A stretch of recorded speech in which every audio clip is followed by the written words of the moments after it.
And a good afternoon, everybody, and welcome to Polo High School here in Polo, Illinois, as we are getting ready for quarterfinal Saturday here as the Marcos of Polo get ready to take on the Cardinals of St. Anne in a quarterfinal matchup, trying to punch their ticket into semifinal weekend. My name's Wyatt Reed. Happy to be here with you this Saturday, this rainy Saturday. Mother Nature going to play a factor here, and I am joined by NUIC's Kyle Kampmeyer here, who's kind enough to give me a little color commentary here today. Kyle, welcome to the broadcast here today. How are you doing this morning there, sir? I'm doing good, Wyatt. Thanks for having me on. This is definitely going to be a much anticipated game here today with Polo and St. Anne. Definitely excited to get this thing kicked off here. Yeah, certainly, and a trip to the semifinals up for grabs. These are two teams in eight-man football that are very synonymous. The teams that are always a factor. These two teams made a big run last season, so they're looking to get into the semifinals here this week. What do you think, though, is going to be the big factor here as these two teams are trying to have to deal with a little bit of Mother Nature as we play along here in this broadcast? Well, first and foremost, the team that's going to establish the line play is going to be the team that's going to have an advantage. Both teams need to be able to identify a run game in order to control the ball and have tactics that way. Obviously, St. Anne does like to throw the ball with their quarterback, Grant Pomeranski. So having a wet ball out there today is going to be interesting to see how he can control that. But ultimately, whoever can win that line of scrimmage, I think, is going to have the early advantage in this one. So both these teams come in at 9-1 on the season. Again, they have just been a train just moving through the season here. Just one slip up here as these teams, again, trying to punch their ticket into the semifinals here. And then as you look at Polo hosting this game here today, how crucial is it to get that early start here in front of the home crowd, which there may not even be that big of a home crowd with the weather the way it is, but how crucial is it on your home turf to get off to a good start? Oh, it's definitely going to be a big factor. You want to get things started early, and you want to get things going often. And for Polo, they want to be able to at least get out of the gates, get that first score when things get kicked off underway here, and set the tone for the game. If they can't set the tone early, you're definitely leaving St. Anne with an opportunity with their quick strike offense to then reset that tone and take advantage in that way. And that's the two parables that are definitely going to play into effect in this game here. I tell you what, when we get to this point in the playoffs here, these games, you can just feel how much it means to both of these teams. And it's often who makes the first mistake that often ends up on the short end of the stick here.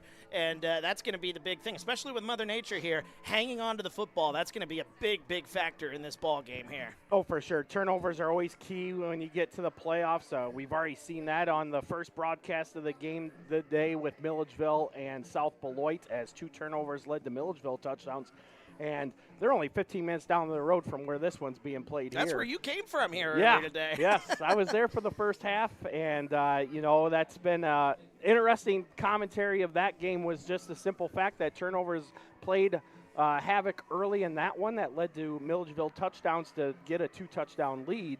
And I can see the same thing happening here today. Well, we'll keep a very close eye on that. We've got a lot that we're going to discuss over the next several hours here as we get ready for this quarterfinal matchup here in Polo as the Marcos of Polo get set to take on the Cardinals of St. Anne. We're going to step aside here for just a moment. When we come back, we've got Michael Savoy, who covers St. Anne specifically. He's going to give us some insight, who to watch, what the X factor is going to be here today. So we'll have him on here in just a moment. So stick around as you're watching TSSR Game Time Live. It's presented by MDH. At Western Illinois University, leathernecks don't just blend in. Our purple stands out. Our students are innovative, creative, and resilient. At WIU, there's limitless potential, with campuses in Macomb, the Quad Cities, and online. Visit wiu.edu/potential to become a leatherneck and get an education that stands out. When I walk in and talk to my patients, I like my patients first and foremost to feel comfortable. I like to keep it real with them. I like them to know that I'm there to listen to them and to help them understand some of the processes that they may be going through. The most rewarding aspect that I feel with caring for patients is when those patients come back in and they tell me how much better they feel for something that I have helped them accomplish in their healthcare.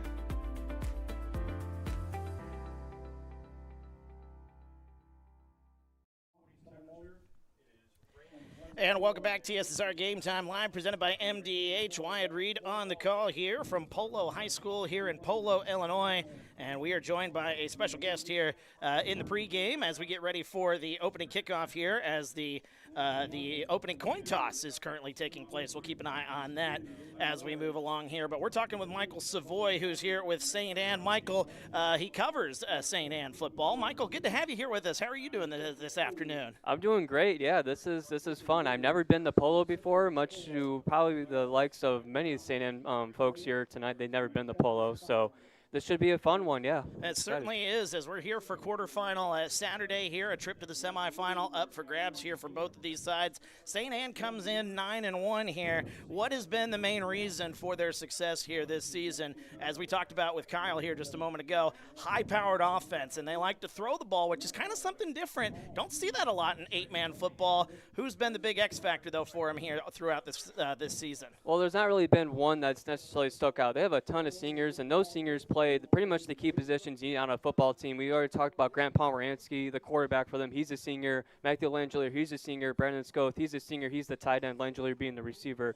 They have seniors on the line. They have Jason Bliley, who's a guard.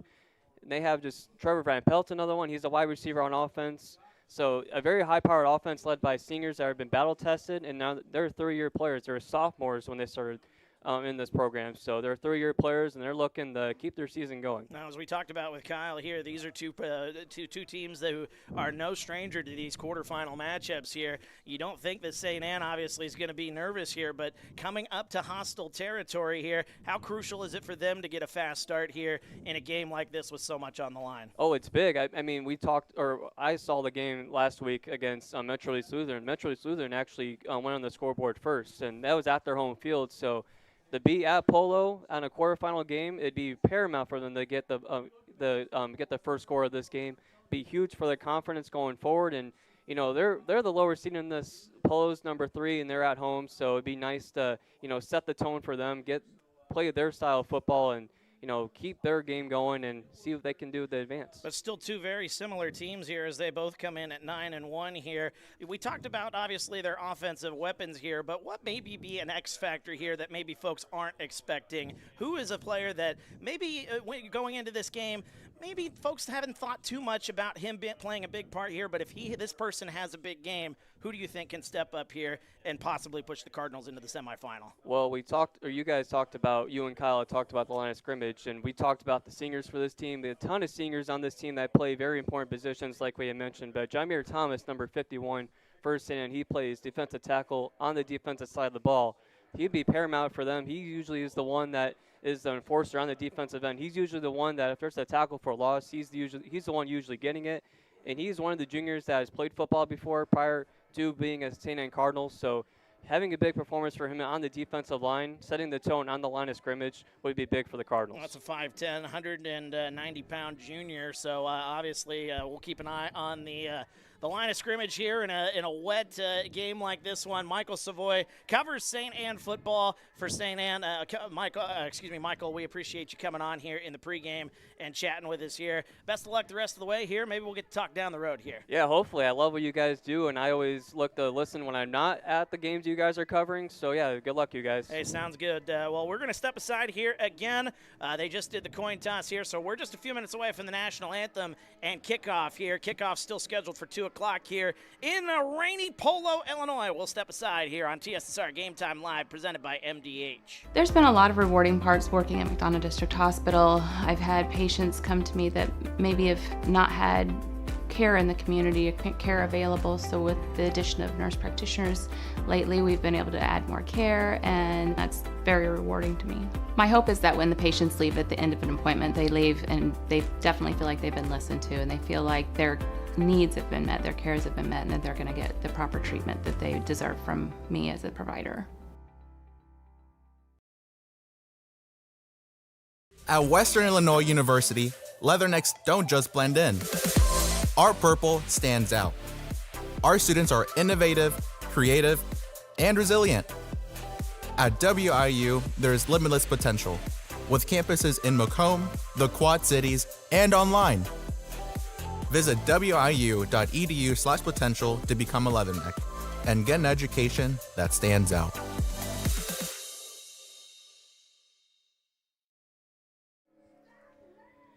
And welcome back to TSSR Game Time Live, presented by MDH. Wyatt Reed, Kyle Kampmeyer back on the call here with us as we're about ready to get this one underway here as the quarterfinal matchup between the Polo Marcos and the St. Anne Cardinals. Two teams coming in at 9-1 here this season.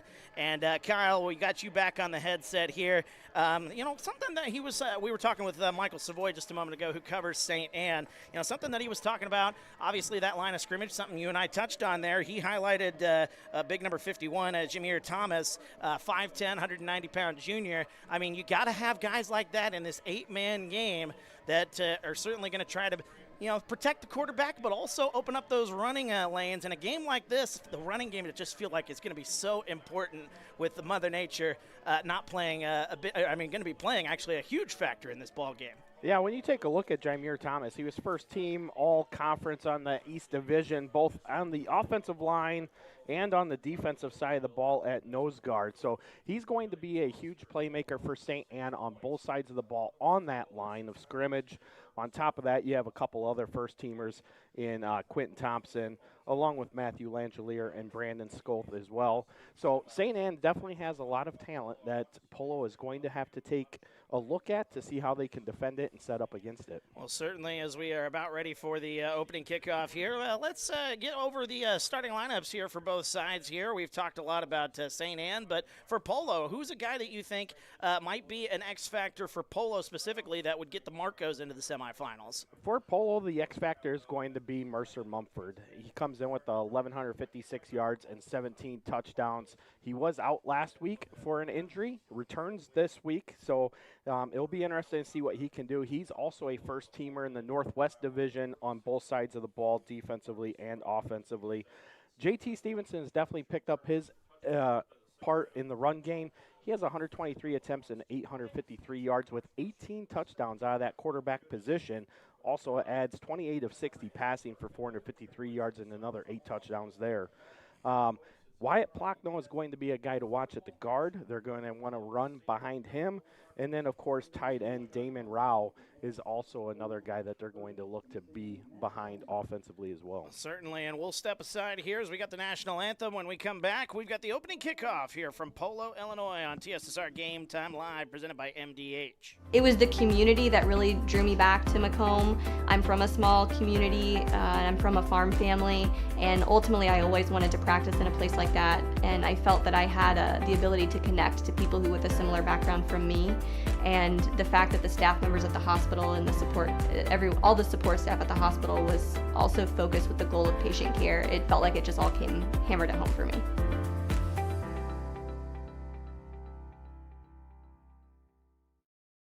At Western Illinois University, leathernecks don't just blend in. Our purple stands out. Our students are innovative, creative, and resilient. At WIU, there's limitless potential, with campuses in Macomb, the Quad Cities, and online. Visit wiu.edu/potential to become a leatherneck and get an education that stands out. You would get the opportunity to see so many different things that if you worked at a bigger hospital, you may not be able to see. You know, work is not just about the job, it's also about the people that work alongside you. And we have the best teamwork. They're like a second family. Sometimes you can't get that feeling other places. And welcome back to TSSR Game Time Live, presented by MDH. Wyatt Reed, Kyle Kampmeyer on the call here as we get ready for the opening kickoff of our quarterfinal matchup between the Marcos of Polo and the Cardinals of St. Anne. Happy to be here with you. Feel free to get in the comments. Let us know where you're watching us from, who you're pulling for, your reaction to the ball game as it plays along here. Kai already in the comments right before we went to break. I want to send a shout out there to Kai saying it should be a good one. I mean, I think everybody in the state of Illinois knows that this is going to be a good one here. And Mother Nature, the ultimate equalizer, I feel like here. I don't think either team was like a super favorite coming into this one, but with Mother Nature playing a factor here today, that's really going to be on full display here this afternoon. Yeah, the experience lies in Polo. They're looking to punch their semifinal ticket for the 6th consecutive year. They were 2-time state champs in 2019 and 2021. They definitely have the experience behind them in that facet. St. Anne making their second trip to the playoffs, second trip to the quarterfinals. Very highly touted offense, especially with Grant Pomeranski at quarterback. He put up big numbers last year, has put up even bigger numbers this year.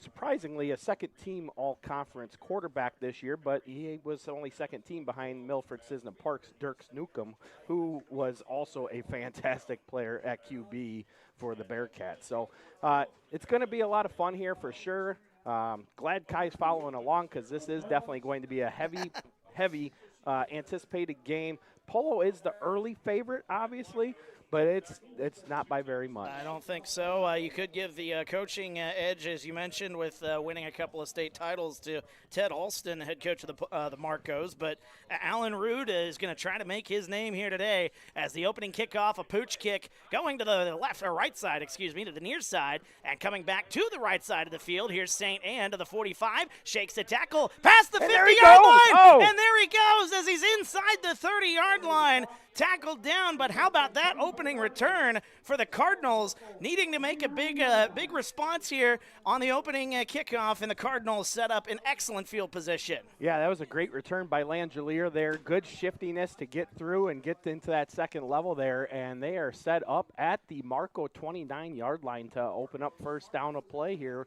Just 11 seconds into the first quarter. So opening field position, certainly you're starting on the 29-yard line inside the 30 as the starting quarterback here. Pomeranski in the shotgun, awaiting the snap. They move a man in motion. Here's the snap. They turn. They hand it off to their back, running to the left side, and runs his way past the 25-yard line to about the 23-yard line. We'll see who that is, the starting running back for St. Anne. I believe that is big number 24, and that is Quentin Thompson. That was Thompson on the run there, so good move by him and good first play for Coach Rood and the Cardinals. 6-yard gain on first down as two wide receivers are going to split out to the right. Going to see that a lot here today as Pomeranski awaiting the snap. They move the man in motion again. Takes it, hands it off to Thompson. He's going to run right side this time, but this time the Marcos are there for a moment, and he keeps pushing. That secondary effort's going to put him close to the line to gain, and it'll be a third down and short situation, a position that you want to be in here in a big quarterfinal matchup here on third and short. Yeah, this is definitely the start that St. Anne wanted to have in order to open up this game. They got a good block there by Bliley on the right side, but Thompson just could not get through it quick enough in order to get that first down. But like you said, third and short here, 2 yards to go at the 21-yard line. Great position here. 3rd and 2, 10:40 to go here. Opening quarter just underway. They move a man in motion. They turn. They hand it off to the back again. He's going to run his way to the outside. There's Thompson. He's going to be close to the line to gain. He's going to be past the line to gain, as a matter of fact, and that's going to be enough for a first down. And the Cardinals are set up inside the red zone with 10.5 to go here as they mark him out at about the 18-yard line. It's a gain of 3, all Thompson here in the early going. Yeah, it's what we talked about in the pregame. St. Anne needed to be able to establish a run game, especially with the way the weather is right now, and they are doing that right out of the gates here as they are now inside the red zone at the Marco 18-yard line. Grant Pomeranski, the 5'10", 170-pound senior quarterback in the shotgun, the pistol formation. There's the snap. They hand it off to Thompson again. Fake the handoff to Thompson. Runs right side. Shakes one tackler, but he's not going to get away from the second tackler there on the right side as the Marcos are there. Stop, a gain of 2 on the play for Pomeranski. First time we've seen him here carry the ball. Yeah, that was Esteban Salinas at the linebacker position cleaning up what had started to transpire there with the play by Quentin Hart, pushing that run inside, and then Salinas to finish it up. They give him about 1.5 yards, so second down and about 8 at the 17-yard line. 2 to the left here for Pomeranski. They move a man in motion. Turn and hand it off to Thompson again. He runs his way left side. He's going to get past the 15-yard line to about the 14, so the Marcos stiffening up their defense a little bit here, but still it's third down and manageable. Third down and about 5 at about the 15-yard line here on the opening drive. Yeah, Thompson was able to get to second level there where J.T. Stevenson stepped up to finish off the tackle, but that's a lot to gain there on a second down play for the Cardinals. Polo definitely needs to tighten it up a little bit more here. 9.5 minutes to go here in the opening quarter. One wide receiver out to the left side for Pomeranski.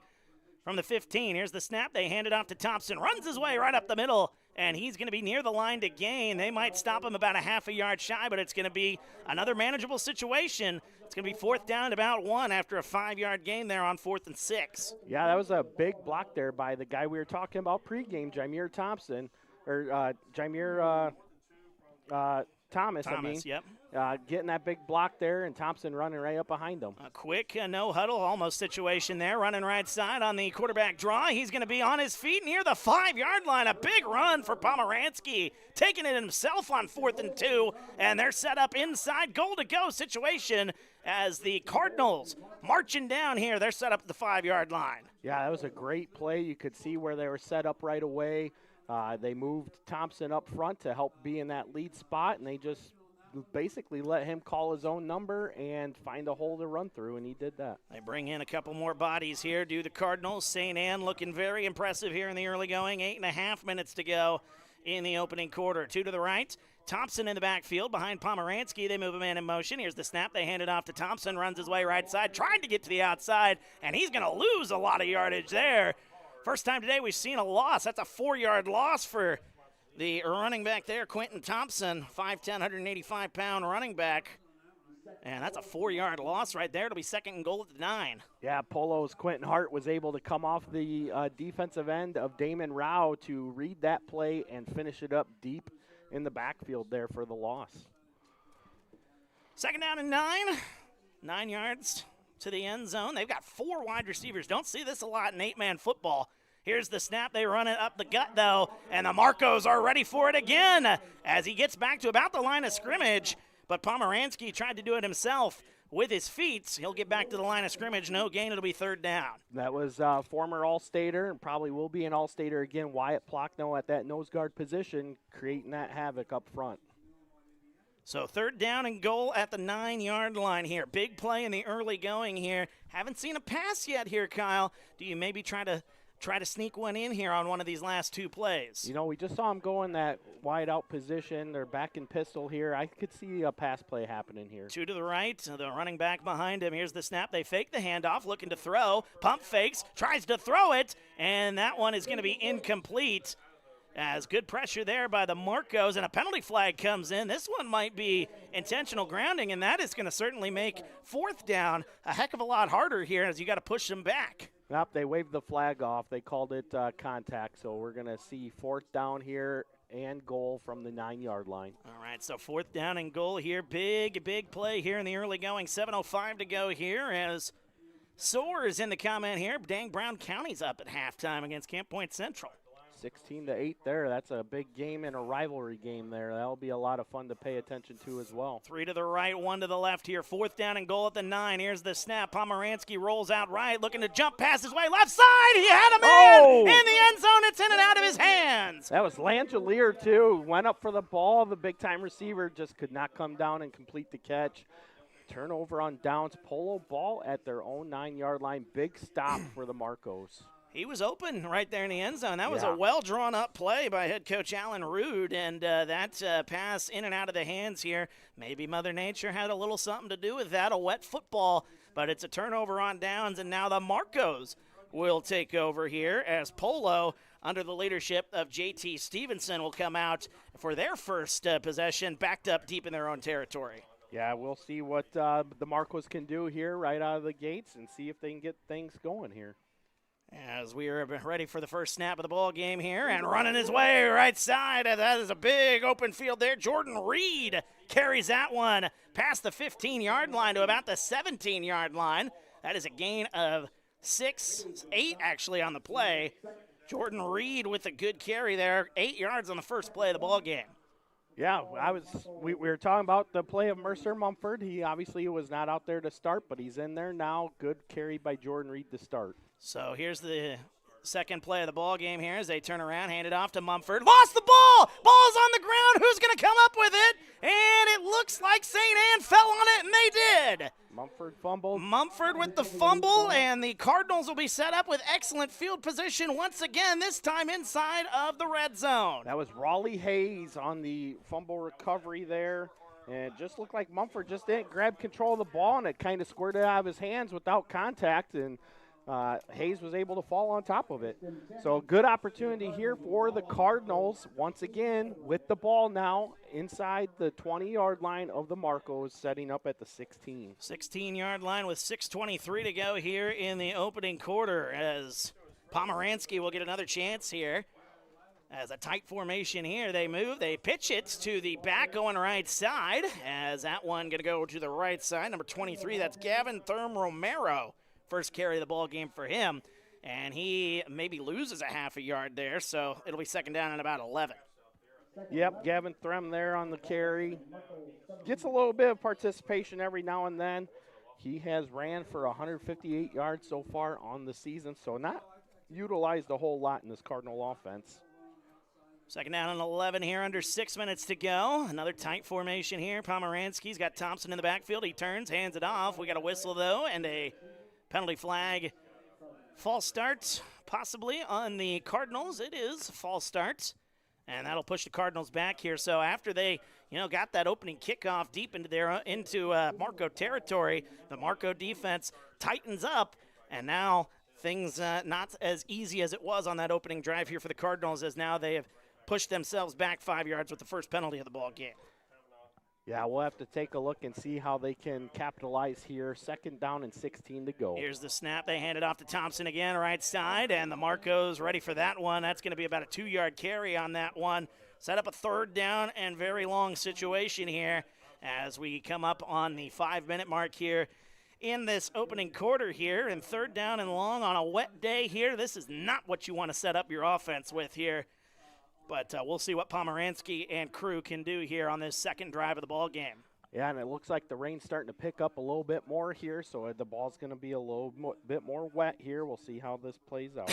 Excuse me, a big shout out to our camera person braving the elements on a cold day like today. 2 to the right, 2 to the left. Here's the snap. Pomeranski going to throw that one over the middle of the field, and that one is incomplete, but a late penalty flag is going to come in.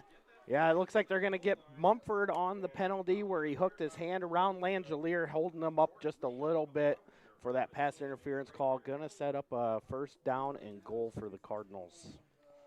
So Mumford will pick up the penalty here, again coming off of dealing with some injury issues here. So that was a good route by the intended target there. I believe that was, you mentioned it was Langelier. By the way, we got a final from the Milledgeville-South Beloit game. Milledgeville moves on to the semifinals with a 22-6 win over South Beloit. Heck of an effort by the Sobos in that game for sure. All righty, so with that, Milledgeville on after a trip to the state championship game last year. So the Missiles are right back into the semifinals. 2 to the left, so it wasn't an automatic first down. It'll be a 10-yard penalty, and now it'll set up a third down and 5, and that one is sniffed out nicely by the Marco defense, as that one going to be a no gain on the play here, back to the line of scrimmage for Thompson. That'll set up fourth down at about 4 from about the 9.5-yard line. That's right. High school football, you only get the distance of the penalty. Does not always equate into that automatic first down. That was my mistake on that one. Quite all right here as we're set up now, 4th down and 4. Still a big penalty, though, nonetheless. 4th down and about 4 at the 9-yard line, as St. Anne going to look to keep this drive going here. Need to get to about the 5-yard line as we approach 4 minutes to go here in the opening quarter. Then all St. Anne here. A fumble on the second play of the ball game for the Marcos. 2 to the right, 2 to the left for Pomeranski here on 4th down. Pomeranski takes the snap, looks to throw. Pressure comes, throws it right side. He's got a man down to the right sideline, into the end zone. That's a touchdown. Traver Van Pelt gets into the end zone from 9 yards out, and the first touchdown goes to the Cardinals here in the quarterfinal matchup. Yeah, you saw Pomeranski roll to his right, and you expected to see that happen. Well guarded, but Van Pelt comes down with the catch, and when we were talking to Michael Savoy pregame here, he said that Van Pelt will be a difference maker in this game, and if he gets first blood on the scoreboard here. 3:55 to go here as they're coming out for the extra point opportunity here. The kicker here is Brigham Hayes, and that's a low snap. It's a bad snap as they're kicking it around here. Penalty flag will come in, and that one will, long story short, be no good. Yeah, he's going to get flagged for trying to kick the ball while it was on the ground. That's definitely going to be a penalty there. This is going to be an unsuccessful 2-point try. Unsuccessful try there after the low snap. 6-0 will be the score here. We'll update the scoreboard here as let me get that up there and ready to go here. We'll step aside. We'll take a break. We're back after this on TSSR Game Time Live, presented by MDH. When I walk in and talk to my patients, I like my patients first and foremost to feel comfortable. I like to keep it real with them. I like them to know that I'm there to listen to them and to help them understand some of the processes that they may be going through. The most rewarding aspect that I feel with caring for patients is when those patients come back in and they tell me how much better they feel for something that I have helped them accomplish in their health care.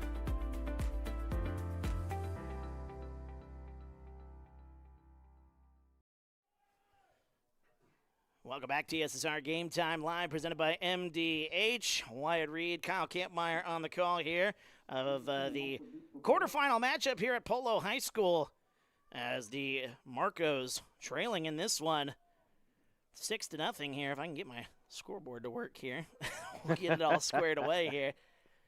Thought I'd pushed it there, but I guess not. We'll get it working here in just a moment, but excuse me, there we go. It's working on one screen, but it's not working on the other here. Kyle, take it away here. All right, well, we got St. Anne kicking off the ball here. They're kicking off right to left. I think we're good to go now. I think we fixed our problem there, as that one is going to be returned from about the 25-yard line and running it back right side to about the 30 for the Marcos. That is Jordan Reed, number 14. So a turnover, and we talked about turnovers in the pregame there, Kyle. Got to hang on to the ball there. Mercer Mumford was unable to do that.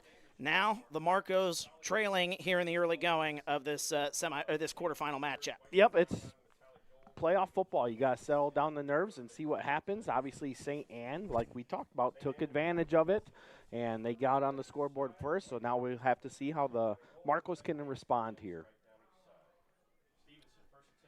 3:50 to go here as they turn and hand it off. That is Mumford, runs his way right side. They give it right back to him. He's past the 45-yard line. There goes Mumford past midfield, juking his way down the sideline to the 45 on the plus side to about the 44-yard line. Gain of 26 for Mercer Mumford.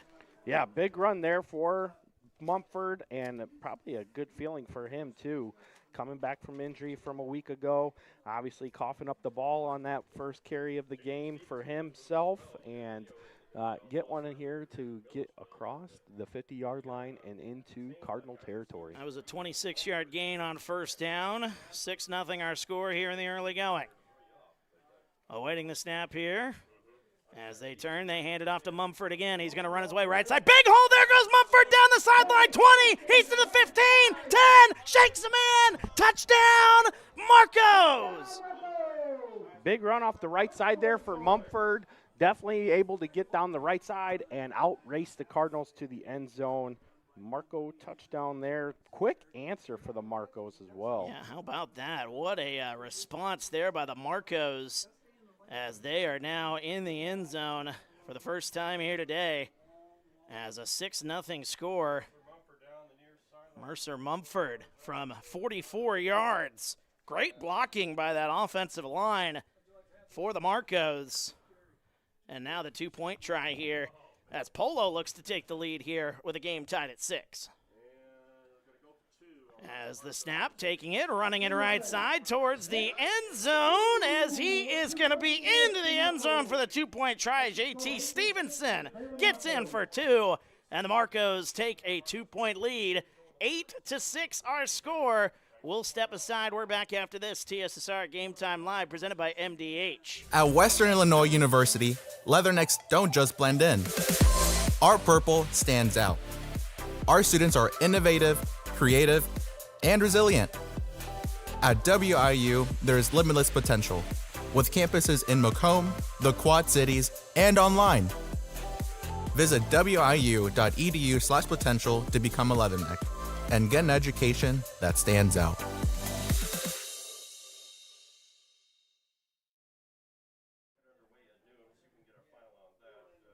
Welcome back, TSSR Game Time Live, presented by MDH. Wyatt Reed, Kyle Kampmeyer on the call here from Polo High School here in Polo, Illinois.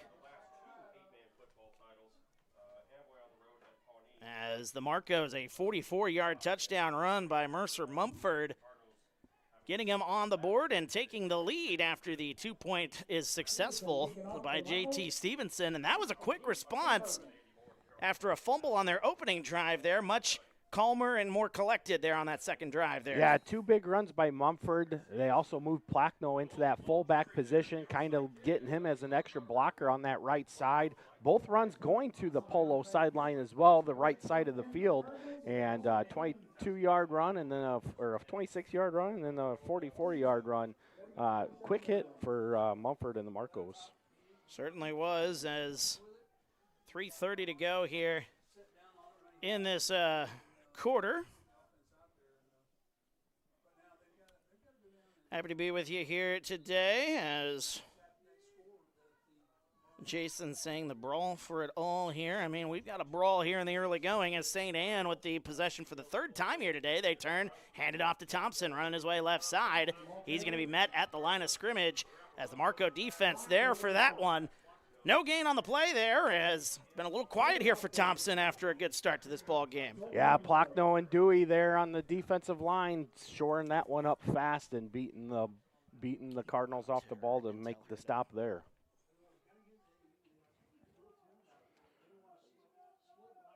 And like you said, Quentin Thompson's definitely been slowed down here a little bit, so we'll see how the Cardinals can adjust here. So set up from the 47-yard line as we get ready to go here. 2nd down and 10. 3 to the right, 1 to the left as Pomeranski takes the snap, looks to throw, throws it left side. He's got a man, and the pass is caught, and then it falls in and out of the hands. In and out of the hands of Langelier. Matthew Langelier doesn't drop those very often. Beautiful pass from Pomeranski. It goes in and out of his hands on a wet afternoon here in Polo. Yeah, Langelier had Reed beat on the left side there, and Pomeranski threw it up, put it right in the cradle of the bucket for Langelier. He had it and then started to bobble it, and then Reed was able to make contact and force it out before the completion of the catch. So huge play by Reed. But, man, if the Cardinals can keep doing that, they're going to find some quick success and strike back again. 2:40 to go here in the first quarter. 8-6 is our score. 2 to the right, 2 to the left. Pomeranski in the shotgun. Here's the snap. Pomeranski looks to throw. Pressure comes. Throws it right side. He's got his man. That's going to be near the sticks. He might be about a half a yard shy. That is Gavin Threm Romero. And we'll see where they mark him. They mark him about 2 yards shy, a gain of 8 on that 3rd down play. But that's going to make 4th down a lot easier there. It'll be 4th and manageable. Yeah, you just took yourself from a punting position to able to actually make this into a 4th down situation to go for it here. So great play by Gavin Threm there to set them up with 4th and short here. Kai reacting to the drop pass there. Unfortunate indeed, Kai, as we're ready to go 4th down and about 2. Here's the snap. They hand it off. Running his way left side. There goes Thompson. He's going to be close. And I don't think he got it. He's short. He didn't get it. He's a half a yard shy. Thompson had a bunch of speed ahead of him, but that's a good open field tackle by the Marcos. And he's going to be turned down about a half a yard shy. Yeah, big play there defensively with the pressure by Eli Perez, Esteban Salinas, and J.T. Stevenson all forcing that play to stop Thompson short of the yardsticks. And I mean, I know we got a lot of football ahead of us here, so it's hard to say that could be the big turning point here in this game, but a drop touchdown pass there and then a turnover on downs about a half a yard shy. I mean, this could be a big turn, a swing here in this ball game. 8-6, Marcos with the lead. Here's the snap. They hand it off. Running his way up the middle is going to be Mumford. Once again, that'll be about a 2-yard gain, though, on this one. Not as big as his last drive, but Mumford with a 2-yard gain. It'll be 2nd down and 8. Yeah, we got about 54 yards to go for the Polos to traverse here with just over 2 minutes left in the first quarter. So we'll see if they can keep that quick strike attack going. Under 2 minutes to go here in the first quarter as ball at the 46-yard line, as Kyle mentioned there a moment ago. Feel free to get into the comments, by the way. Let us know what your thoughts are on this one here. We got a good one so far. Here's the snap. They pitch it left side to Mumford. He's trying to get to the corner. The Cardinals are there. He's going to gain some yardage, though. He's going to be close to midfield. It'll be a 3-yard gain for Mumford. Yeah, a huge block there by Plockno on the left side. Just couldn't get out there quick enough to get Mumford past that second level there, but still a good gain there for the Marcos to set up 3rd and 5 here. 3rd down and 5, ball at the 49-yard line on the Marcos side of the field as they swap out footballs here. And Mumford's on the sideline right now for this play too, so we'll see what the Marcos go with here. We saw a carry by Jordan Reed on the opening play of the ball game here, so maybe they go with that. They got Plockno at fullback. As getting ready to go here, they move a man in motion. Here's the snap. JT Stevenson runs it right side. He's got past the couple of defenders, and there he goes down the sideline. 30, 20, 15. He's tackled inside the 10. What a run by JT Stevenson. Huge run there. Definitely set that one up by the blocking of Eli Perez and Wyatt Plockno once again. So Plockno making his name very valuable in this blocking game early on. That's a 44-yard gain to the 7-yard line. 51.9 seconds to go as JT Stevenson showing off his legs there. 6'1", 150-pound senior for the Marcos. He's been a great leader for this Marco team. As Stevenson, first down, goal to go here at the 7-yard line. Stevenson in the shotgun, awaiting the snap. He'll take it himself again, following his blockers. He'll get down to about the 6-yard line, so the Cardinals are ready for that one there as the clock ticks under 40 seconds to go here in the opening quarter. A gain of 1 on the play. Yeah, this is going to be a big play here for Polo. We'll see if they put the play in or if they try to, they're going to send a play in. So we're going to get a last play here before the end of the quarter. And Mercer Mumford runs back onto the field here, so we'll see if they try to get him the ball here once again. 18 seconds to go. They do got to get one more play in here. JT Stevenson. It's actually Mercer Mumford lined up as the quarterback. He'll take it, runs his way right side, follows his blocks. He's going to be close, and he's going to, second effort, gets his way into the end zone. It's a touchdown for the Marcos. Mercer Mumford for the second time today into the end zone, this time from 6 yards out. Big run there by Mumford. Wildcat formation, just getting behind that line and driving himself into the end zone. Second effort definitely got him across the goal line. And you could see the celebration by the Marcos once that score hit. Touchdown for the Marcos as they are going to get in to the end zone here. This will be a huge 2-point conversion here if they can get it for Polo. As we get ready for the 2-point try here, as looking to throw it this time is Stevenson, and he overthrew it. He actually threw it behind his intended target on that one, and that'll fall incomplete. Looking for Eli Perez on that one. So that keeps it an 8-point game.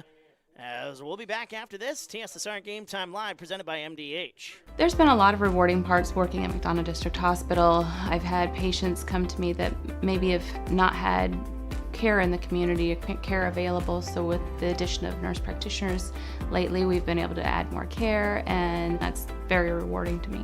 My hope is that when the patients leave at the end of an appointment, they leave and they definitely feel like they've been listened to, and they feel like their needs have been met, their cares have been met, and that they're going to get the proper treatment that they deserve from me as a provider.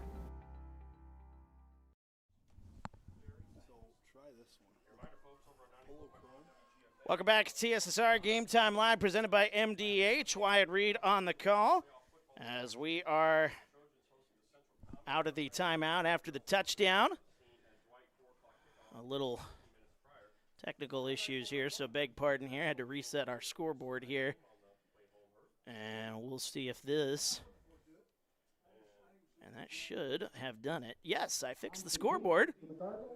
And we will get the connection issues figured out here in the end of the first quarter break that we'll have here in just a moment. As that one's booted away to the right side, and taking it back near the 30-yard line is Langelier. Langelier looking for some blockers, and he is not going to get there, and that will end our first quarter. We'll step aside.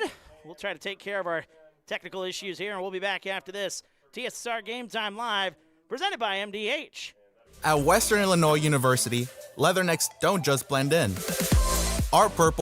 It was the community that really drew me back to Macomb. I'm from a small community, and I'm from a farm family, and ultimately I always wanted to practice in a place like that, and I felt that I had the ability to connect to people who with a similar background from me, and the fact that the staff members at the hospital and the support, all the support staff at the hospital was also focused with the goal of patient care. It felt like it just all came hammered at home for me.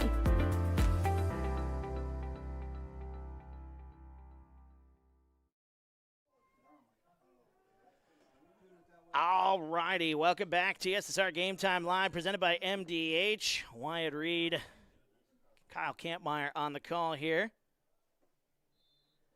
As we are back after first quarter that saw the Marcos take a 14-6 lead here. Now out of the timeout here, turning and handed off. Here's Thompson trying to get to the outside. Thompson, he's going to get past the 40-yard line. As that one going to be taken down near the 42-yard line. 7-yard gain for Thompson on the first play of the second quarter here. 14-6 there, Kyle. What'd you see in that first quarter? Well, the first quarter, we saw that early turnover for Polo turn around into a St. Anne touchdown, but then Polo was able to take advantage of a long run by Mumford and then a good powering drive. Started off by a big run by J.T. Stevenson and capitalized and finished by Mumford to give them this touchdown lead here in the first quarter.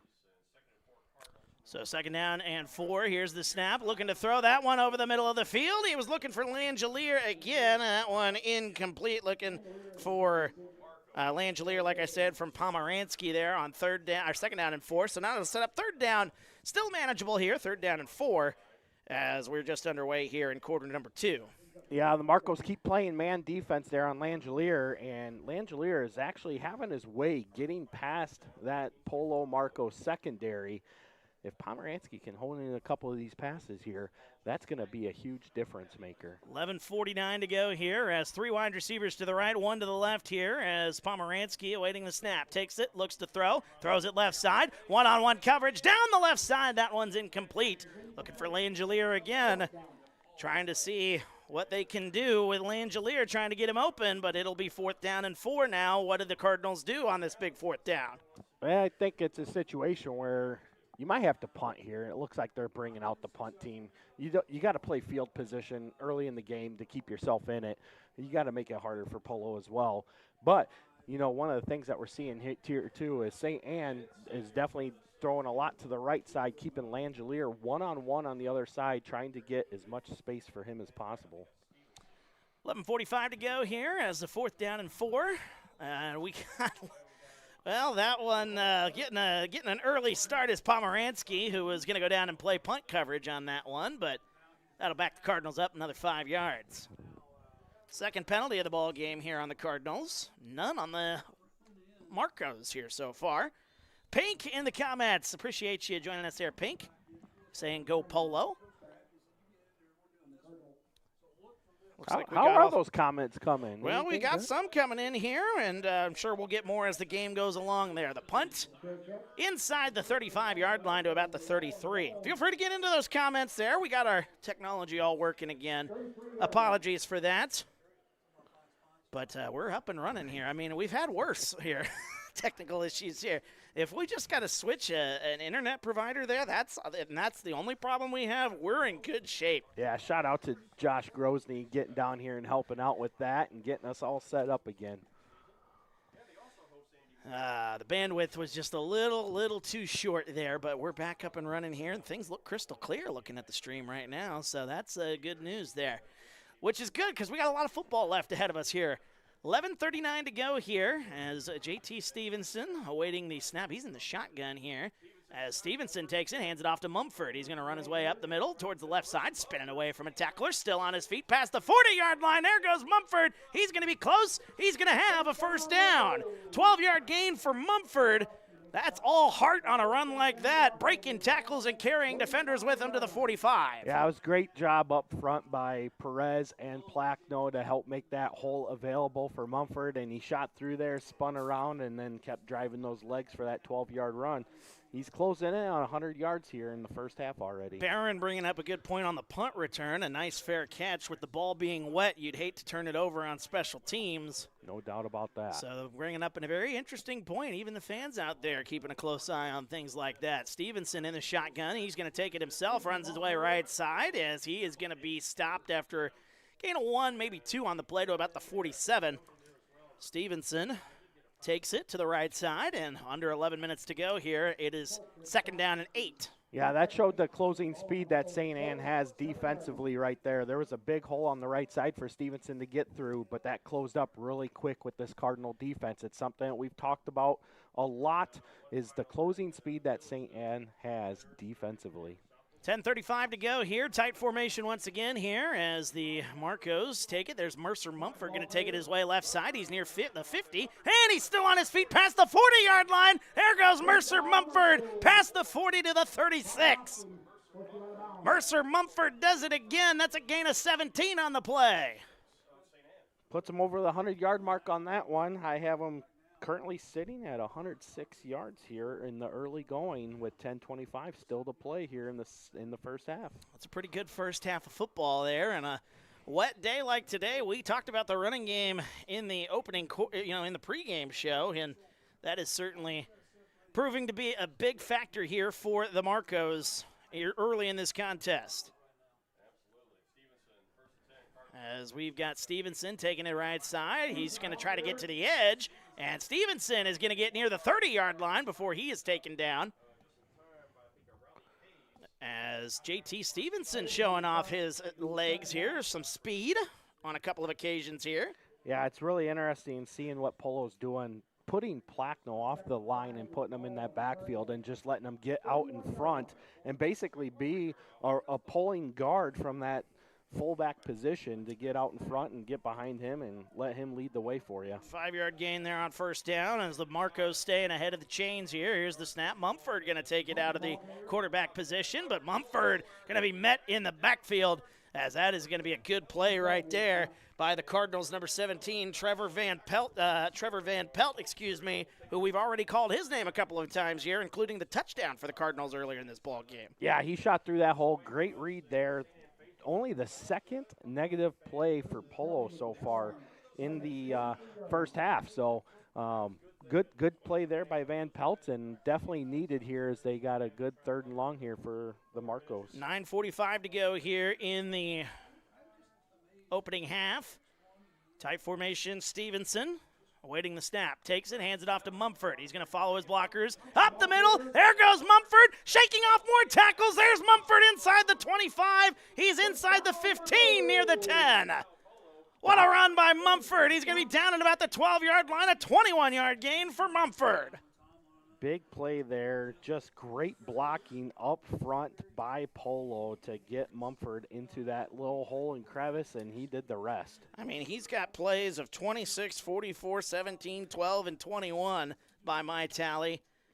And that is a lot of work already here, and we still got 9:20 to go here in this first half. We said he'd be the X factor for Polo, and so far he has been. Barron saying Mumford is just following his blockers, and that's what he's been doing. Stevenson runs his way right side. He cuts back inside the 10-yard line. He's going to be down at about the 8-yard line. It's a 4-yard gain for JT Stevenson.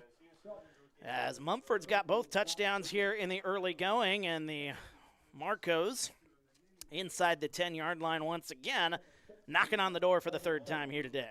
Well, Stevenson's coming off the field, so it looks like we're going to see Wildcat here with Mumford at quarterback when they pull this play in here.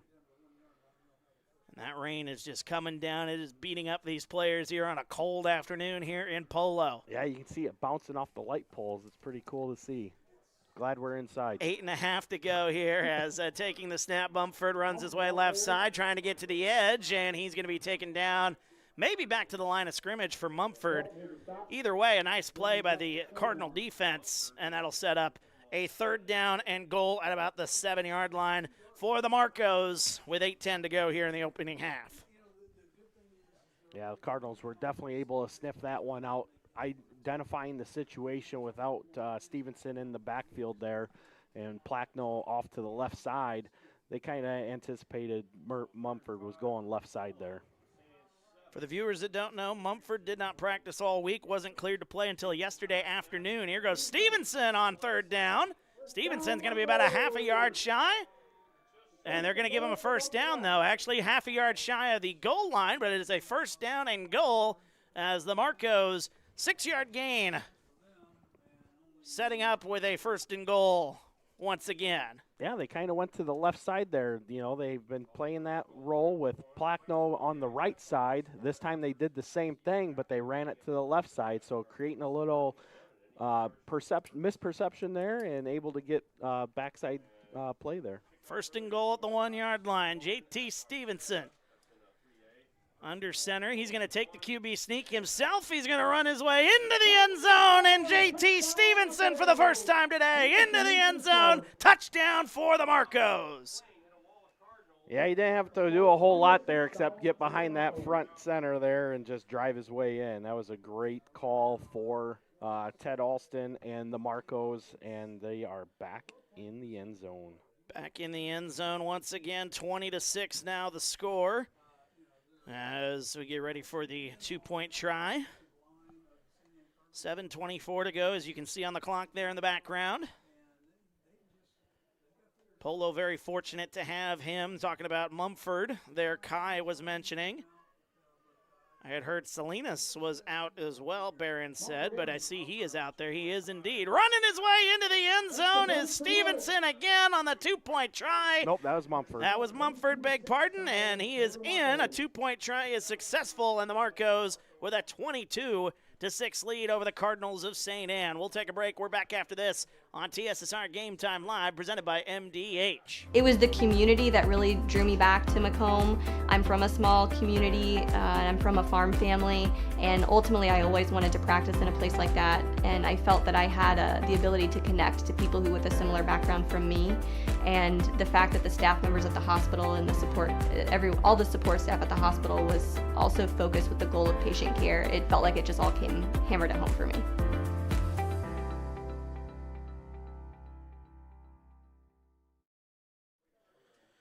Welcome back, TSSR Game Time Live, presented by MDH. Wyatt Reed, Kyle Kampmeyer, on the call here as we are in the second quarter. Beg pardon with the scoreboard being inaccurate. I forgot after the reset. I forgot to set it to the second quarter. But the Marcos leading here in the second quarter. 7:24 to go. 22-6. A lot of Mercer Mumford, but JT Stevenson getting into the end zone on that last possession there, Kyle. Yeah, I mean, we were talking about Mumford up to 125 yards here in the early part of the game, and JT Stevenson also now sitting at 62 yards as the Marcos are closing in on 200 yards rushing on the game here in the first half.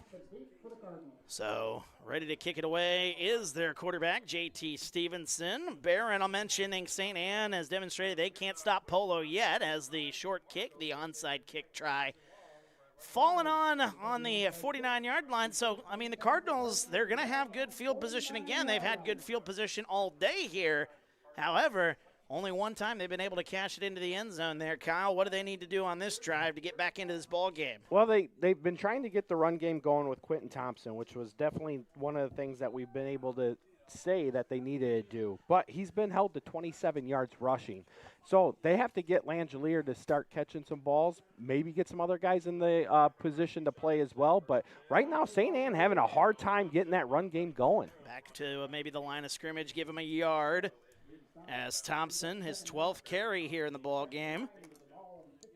And that'll put it right at midfield as Thompson, 12 carries. As you mentioned, just not a lot of yardage for that much work in one half of football.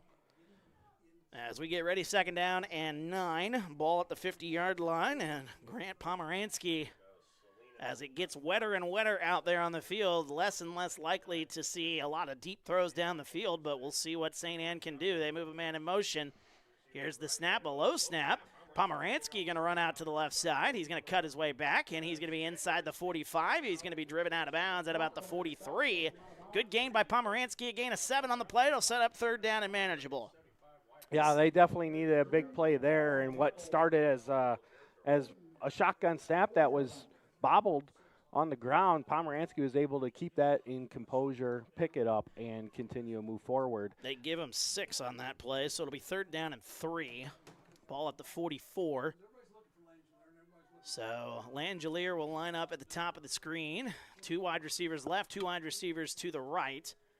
As Pomeranski in the shotgun takes the snap. He's going to look to throw. He's going to throw that one left side. He's got his man, but he overthrew him. He was looking for Langelier again and unable to get that one in there. It'll be 4th down with 5:57 to go here in the quarter. You know, that's one of the things that Polo's doing really good on. They're identifying where Langelier's at. They're making sure they're at least getting a man on him. They're still playing main defense with nobody over top, but Pomeranski's not hitting these passes. He's 2 for 8 so far on the day. Crowding line, Polo needs to throw a pass or two. That is from Dennis in the comments here.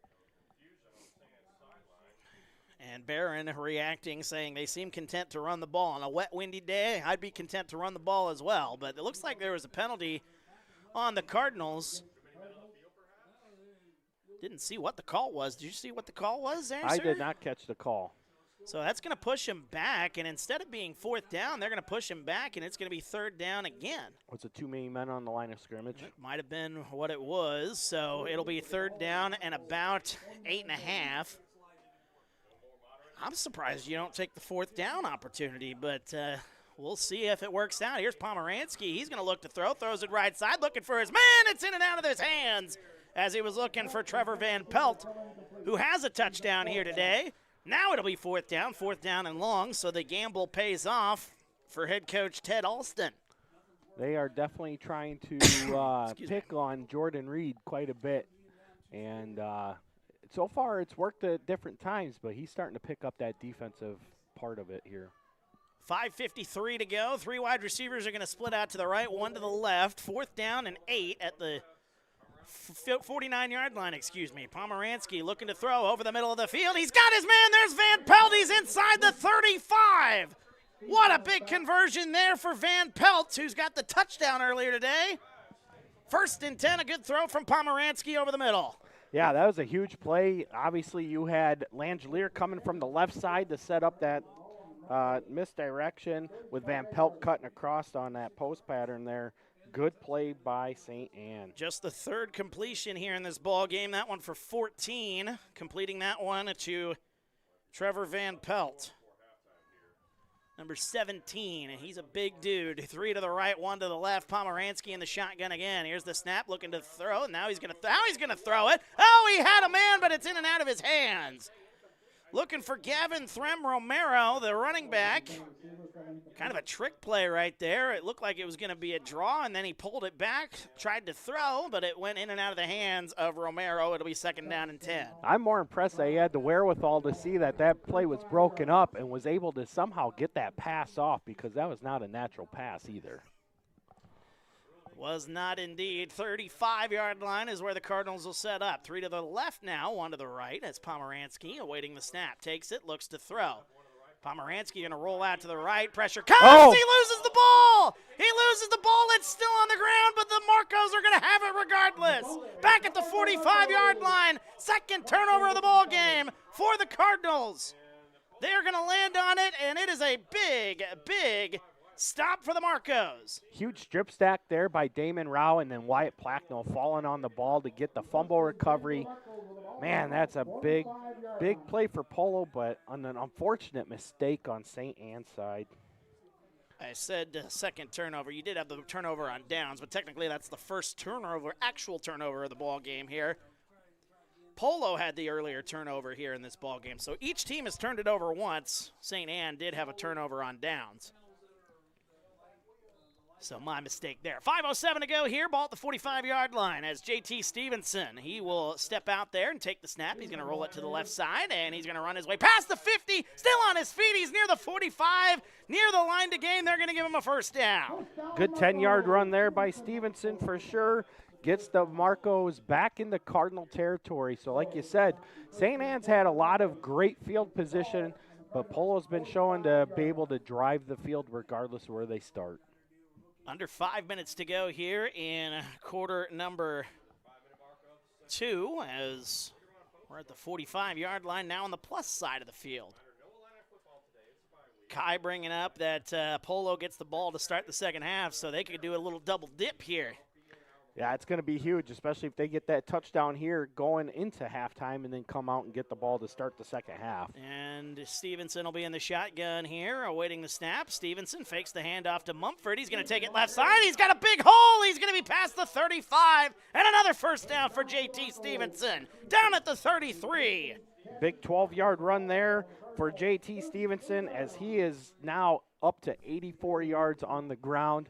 They definitely were biting on the misdirection going to Mumford. You saw two guys up front trailing Mumford, and JT went the other way. Big chunk plays. That's been the offense here so far for the Marcos as they are rolling once again. 4:10 to go here in the quarter as we get ready to go here on 1st and 10. Ball at the 33. Here's the snap. Hands it off. Runs his way left side. Mumford bumps his way out. He's past the 30-yard line, and Mumford going to be taken out at about the 27-yard line. Gain of about 6 on the play, so 2nd down and 4 upcoming. Mumford, his 11th carry here in the ball game. Yeah, it was a good play there. Obviously Rao was out in front, but didn't really get a body on a person, and it looked like that Mumford was just trying to conserve the body there as he ran out of bounds there. But good gain on a first down play there. Sets up Polo at the Cardinal 27-yard line. The rain is still coming down really heavy here. As you can see the spots on the camera here, we're doing the best we can. We're going to clean it good at the half, that's for sure, as we get ready for this next play here. 2nd and 4, J.T. Stevenson in the shotgun, going to follow his blockers, running left side. Stevenson is going to be taken down at about the 35. That'll be a 2-yard gain on the play. It'll be 3rd down and about a yard and a half here. Stevenson. Yeah, Jameer Thomas was able to shed his block and make that play. We haven't called his name in a little bit there, but they need more of that from number 51 if they want to have any opportunities to stop this Polo run game. And I just looked at a radar here. The heaviest is still to come. So a lot of what you're seeing here going to be the story here in the second half. 3:25 to go here. 3rd down and 2 for the Marcos. Mumford will line up as the quarterback here as Mumford takes it, looks to run right side. Mumford tries to get to the outside. A penalty flag is going to come in, and this one might be coming back. It might be the first penalty of the ball game on the Marcos here, as they've been playing relatively good in regards to penalties, but this one coming back likely, as it looks like it's going to be holding. But they're pointing to the other side, so maybe not. Hold everything. 2 penalty flags are actually out on the field, so might have offsetting penalties here as the official holding is on the offense and a personal foul on the defense. So those fouls will offset. 3:11 to go here. Was that penalty illegal formation? I don't believe so. No. Milledgeville fan checking in. So that's Fire Dog joining us in the comments there. Shout out to you, Fire Dog. 3rd down and 2. We'll try it again here. Ball at the 25-yard line. 3:05 to go. Mumford going to line up as the quarterback once again. And we got a whistle and a penalty flag, and now it's going to be a false start on the Marcos, and now they'll pick up their first official penalty here in this ball game. 5 yards, pushing them back. And the Marcos going to go back to the 30-yard line, and they'll set up on a 3rd down now and long, 3rd and 7, with just under 3 minutes to go, and the clock's still rolling. We had people talking about that Brown County Camp Point Central game earlier in this broadcast. Yeah. That's a 16-8 game still, Brown County, and they have the ball here with under 4 minutes to go. I feel like you're going to see a lot of the low-scoring affairs. Stockton's up on Hayward 6-3 at halftime. I mean, it's just one of those days. Here's the snap as Stevenson fakes the handoff. Running his way left side, Stevenson hanging on for dear life for the Cardinals. That's going to be a horse collar tackle inside the 20 to the 15 is Stevenson, and a penalty flag coming. Big 15-yard run there by JT. Puts them over 101 yards here, or puts them over 100 yards here at 101 here in the first half. Marco's definitely getting that run game going in all facets here. They are dominating that line of scrimmage. It's what we talked about in the pregame. Who was going to win that line of scrimmage, and it's been all Polo here. Horse collar tackle. That'll push him up half the distance, up to the 15. So half the distance will be about the 7.5. So it'll be 1st and goal for the Marcos, rolling once again 2.5 minutes to go here in the quarter. Start the clock. Ball will be at about the 7.5.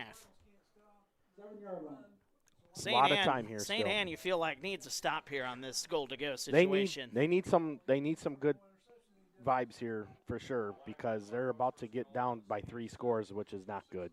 Not good in weather like this. Stevenson nearly had that one go over his head. Mumford Mumford runs his touchdown. way through tacklers into the end zone. 7 yards out. Third time today. Touchdown, Mumford.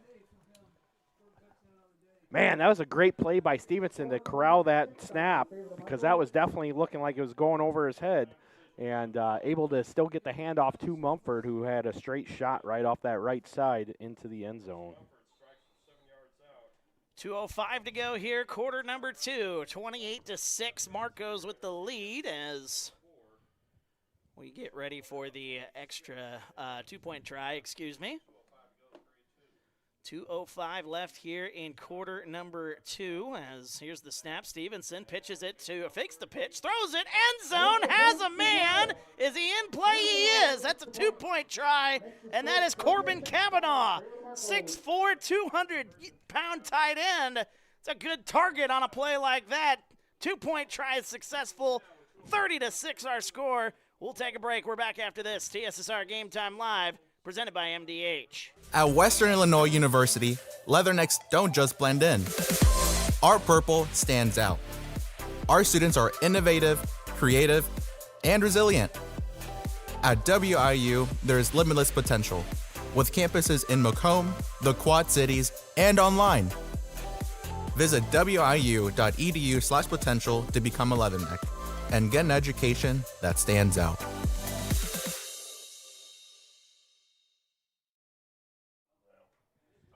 Welcome back, TSSR Game Time Live, presented by MDH. Wyatt Reed, Kyle Kampmeyer on the call as we're about to the half.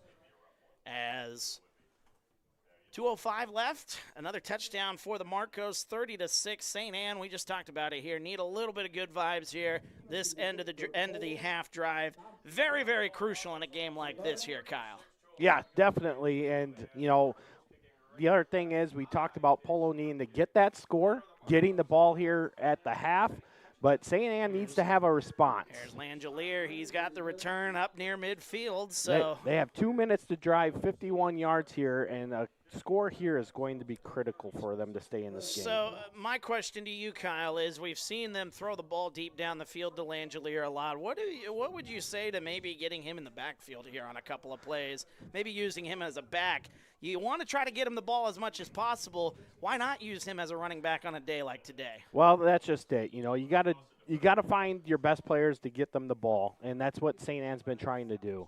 And one of the things that we had a feeling that St. Anne would try to do would be to go for the home run ball. They need to shorten up these pass plays. They can't keep going for the home run ball. This is what's hurting them. 2 to the left, 2 to the right. They're going to go for a home run again, looking for Van Pelt. That one in and out of his hands. As that one in for Trevor Van Pelt. That was a good pass, just slipped out of his hands again on a wet day like today. That's been the story. As 30-6 remains our score. Second down and 10, ball at the 49-yard line. By the way, a score update from Kai in the comments section there a moment ago. Roxana leading St. Joe. It's 20-14, 7 minutes in the first half.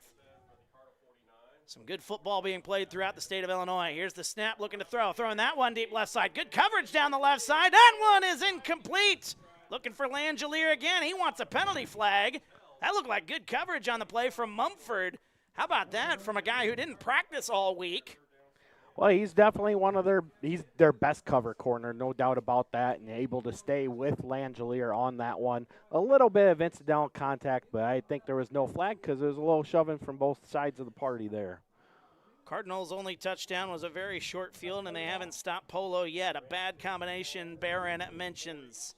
Bad combination indeed. They trail 30-6, need something to go here.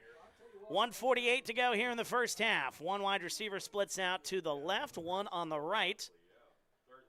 And third down and about 10. Here is the snap. Looking to throw. Going to throw that one over the middle. That one incomplete. Looking for, I think he was looking for Brigham Hayes on that one. No, he was looking for Langelier again. Beg pardon.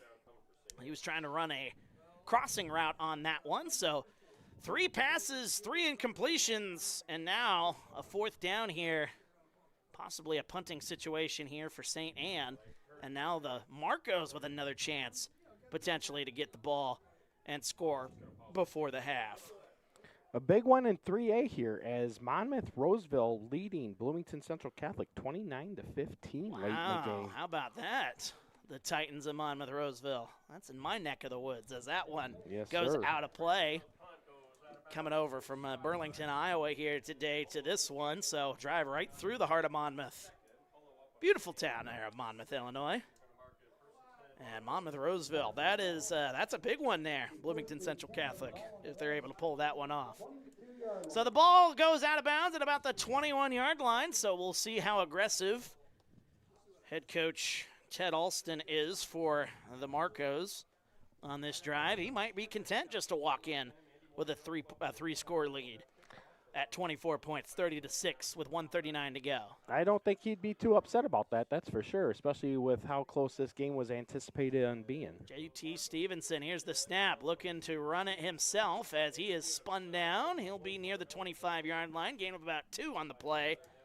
Stevenson with his next carry there. He's up to 12 carries on this ball game by my tally. 12 carries on the day here, well over 100 yards you mentioned earlier, so a couple of guys over 100 yards here for Polo. That's how you draw it up on a day like today. Yeah, Polo's definitely taking advantage of everything that they had. You know, the long pass plays falling incomplete for St. Anne has held clock time for Polo. Polo establishing the run game early has definitely put them in large control here. Stevenson in the backfield again. He's going to take it. He's going to run it up the left side. He's past the 25, takes a shot on that one. Close to the 30-yard line. A gain of 4 on the play for Stevenson. Well, they gave him 5. Well, they gave him 5 on the play, so a good spot there for the Marcos, but they don't look like they're in too much of a hurry. Up 24, 40 seconds to go. They got to get one more play in here before the half, but does look like Coach Alston happy to take it 30-6 going into the half here as he gets Stevenson the play call, and he'll go back into the huddle here, 25 seconds to go in the first half. Yeah, it's one of those things. You don't want to make a mistake here deep in your own territory before halftime. You want to keep the momentum on your side going into halftime, knowing you get the ball at the second half. Here's the snap. Stevenson hands it off to Mumford. He could get a big play here. There's Mumford past the 40-yard line. He's going to run out of bounds. That'll stop the clock at about the 43-yard line. A gain of 14 for Mumford. Another double-digit yard carry for Mumford on his 13th carry of the ball game. 11.6 seconds to go. And now the Marcos, you're closer to midfield here, but only 11.6 seconds to go here. That puts Mumford up to 152 yards now, and well on his way to a big game for sure. Clock is stopped because he ran out of bounds, so Soares bringing up Brown County. Kind of shocked me, he says. I think they shocked a lot of people there in that one. Brown County in that one. We anticipated that one being a closer game than the first time around, but Camp Point Central is definitely the favorite. He's got blockers. He's got one man to beat. Right side 30. He runs out of bounds with 4 seconds to go. Big run by Stevenson. Wow. What a run indeed. That is a big, big play. 31 yards. 31 yards indeed. Took the words right out of my mouth. 31 yards on his 14th carry of the ball game. So now the Marcos are set up at the 26 with 4 seconds to go. And I believe, nope, they're just getting a new football in. And it's 1st and 10. How about that run for Stevenson? He's been very impressive here today. Him and Mumford both, but definitely Stevenson leading that offense. Yeah, he's been doing a great job managing this offense today, and then, of course, adding into the run game with Mumford as well has been very dynamic for Polo. 4.1 seconds to go here. Now Stevenson fakes the handoff. He's going to look to throw. Final play of the half. Throws it left side. He's got Mumford. Oh, my God, it's a touchdown! Touchdown, Mumford! At the end of the half. What a play!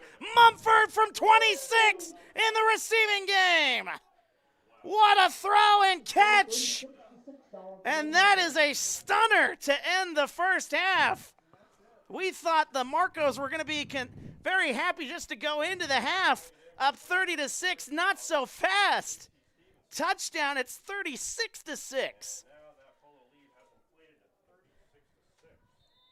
Wow. That was stunning. What a throw by J.T. Stevenson. That was a great play. Something we've seen Alston do before, and they were able to set themselves up, just getting those big runs and then getting that pass play in there. Jordan Reed takes the snap. He's going to run his way to the outside, cuts And his way back, and he's in for the 2-point try. And that is going to end our first half. What a first half for the Marcos. 38-6, they lead St. Anne. We'll take a break. We'll come back, and we will talk about that first half. What a first half it was. We're back after this. TSSR Game Time Live, presented by MDH. At Western Illinois University, Leathernecks don't just blend in.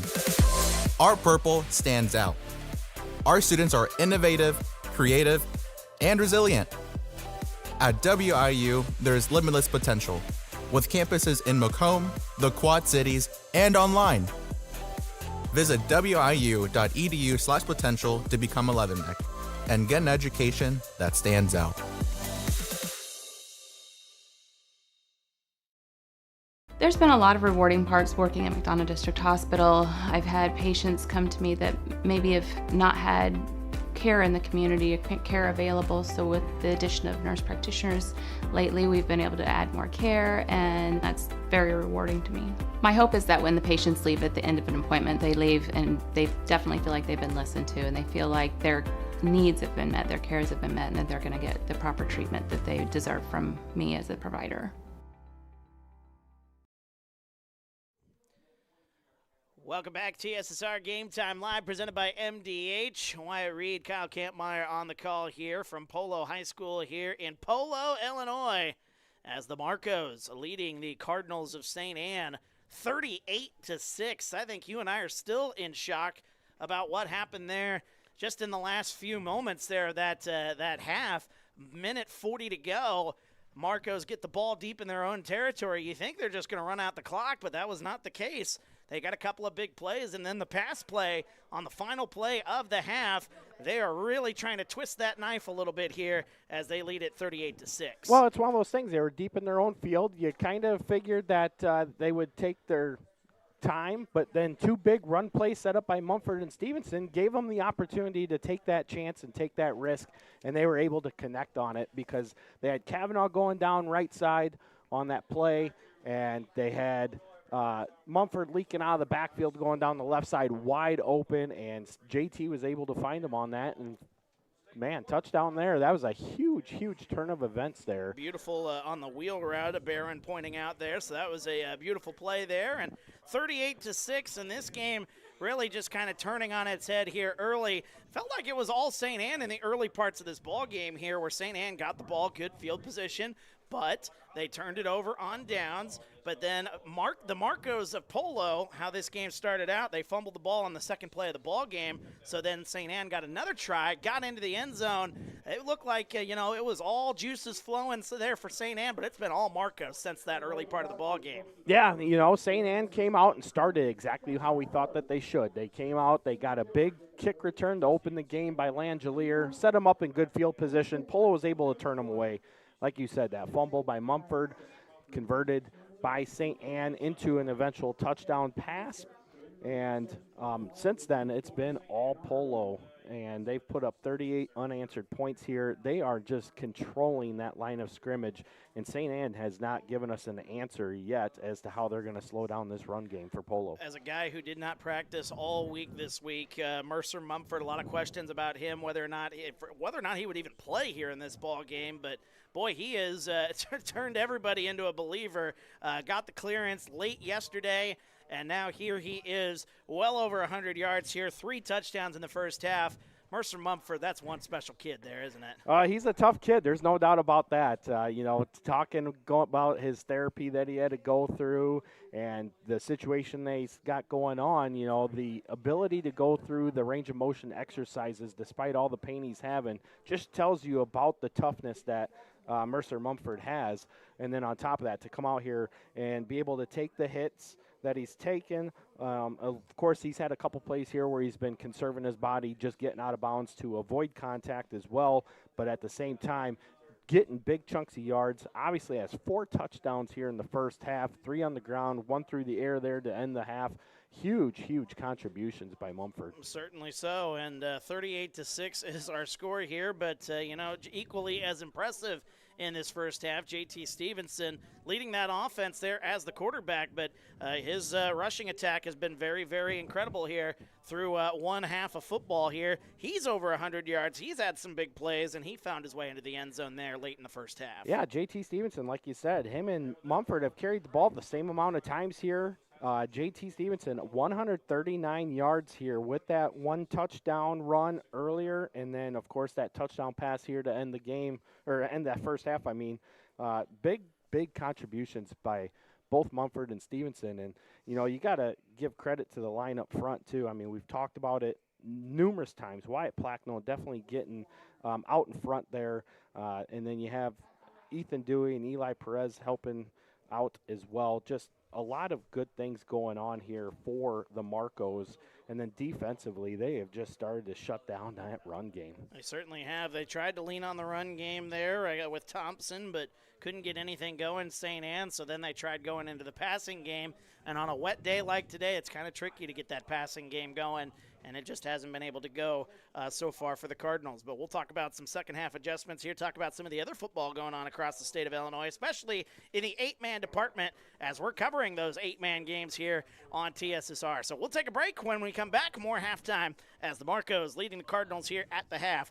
38-6, and we'll be back here in just a moment on TSSR Game Time Live, presented by MDH. There's been a lot of rewarding parts working at McDonough District Hospital. I've had patients come to me that maybe have not had care in the community or care available, so with the addition of nurse practitioners lately, we've been able to add more care, and that's very rewarding to me. My hope is that when the patients leave at the end of an appointment, they leave and they definitely feel like they've been listened to, and they feel like their needs have been met, their cares have been met, and that they're going to get the proper treatment that they deserve from me as a provider. At Western Illinois University, leathernecks don't just blend in. Our purple stands out. Our students are innovative, creative, and resilient. At WIU, there's limitless potential, with campuses in Macomb, the Quad Cities, and online. Visit wiu.edu/potential to become a leatherneck and get an education that stands out.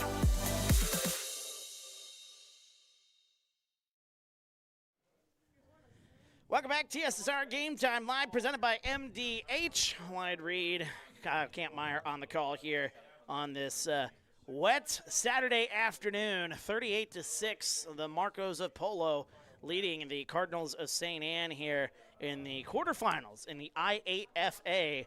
And, I mean, it has been all Marcos here. Kind of surprising here. Both, sides coming in feeling like they had a really good chance. I think a lot of people across the state of Illinois thought this game was going to be a very closely contested ball game here. But, boy, what a performance by the Marcos here in this first half. Let's talk a little bit about 8-man football throughout the state. As, one game has already gone final in the 8-man department. Milledgeville coming off of a trip to the state championship game last year. They are on their way to the semifinals. They look pretty impressive here earlier this afternoon there, Kyle. Yeah, they were able to convert a couple turnovers into touchdowns later on, taking an early 14-0 lead. South Beloit struck right before halftime to cut it to 14-6. Milledgeville opened up the third quarter with another touchdown to make it 22-6, and that led to the final score. So Milledgeville moves on. They will await the game winner between Pawnee and Amboy.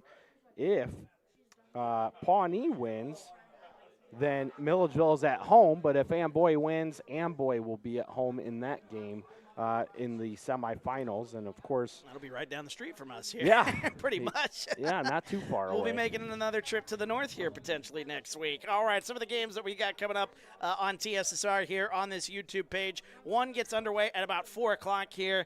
And there's a lot of chatter already. We'll go over some of the chatter in the comments here about this matchup. South Fork taking on West Carroll. That should be a fun one there in the quarterfinals. Like I said, some of the folks already chirping in the comment section.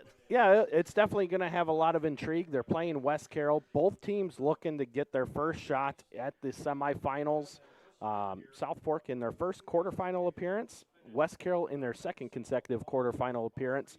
Obviously, West Carroll was routed by Polo in last year's quarterfinal game 66-0.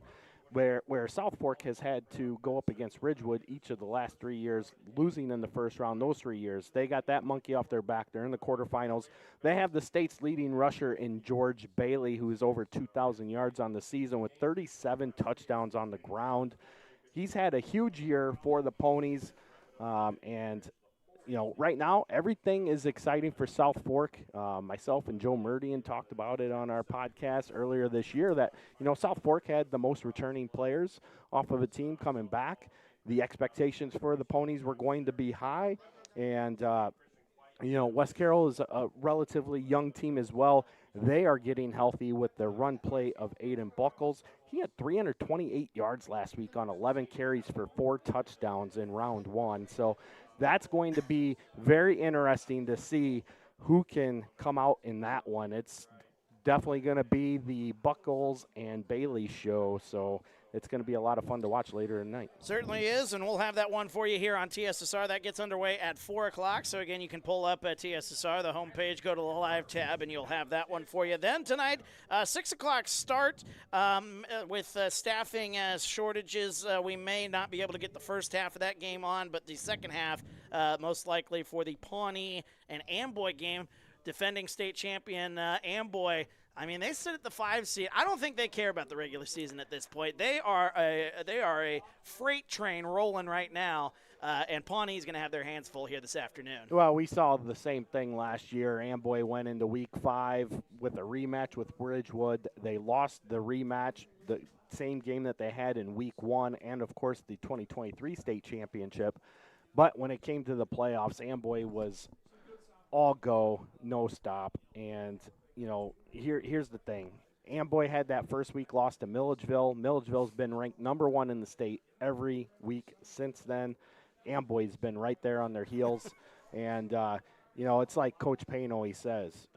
He doesn't care where they're at seed-wise, because once you hit the playoffs, your seeding doesn't matter. Your record doesn't matter. It matters who shows up on this given day. And Amboy has quietly taken the road and has just dominated everybody in their way so far since that week 1 loss to Milledgeville. Now, did I understand you right? The winner of that game will take on the winner of this one. Is that how that shapes up in the playoffs? No, how does that work? No. Yep. So Milledgeville is going to play the winner of Amboy and Pawnee okay. in the semifinals. Okay. The winner of this game is going to play the winner of West Carroll and South Fork. All right, so that'll be that's what we look like there. How the playoffs are setting up here in the 8-man department as we're winding down. We are down to just 8 teams here. Actually, we're only down to 7 teams now as that first game has gone final. And the Marcos currently leading this one 38-6. We'll take a break. When we come back, we'll talk some second half adjustments, some things that need to change, especially for St. Anne if they want to keep their season alive. So we'll just step aside and be back in just a moment here on TSSR Game Time Live. It's presented by MDH. It was the community that really drew me back to Macomb. I'm from a small community, and I'm from a farm family, and ultimately I always wanted to practice in a place like that, and I felt that I had the ability to connect to people who with a similar background from me, and the fact that the staff members at the hospital and the support, all the support staff at the hospital was also focused with the goal of patient care. It felt like it just all came hammered at home for me.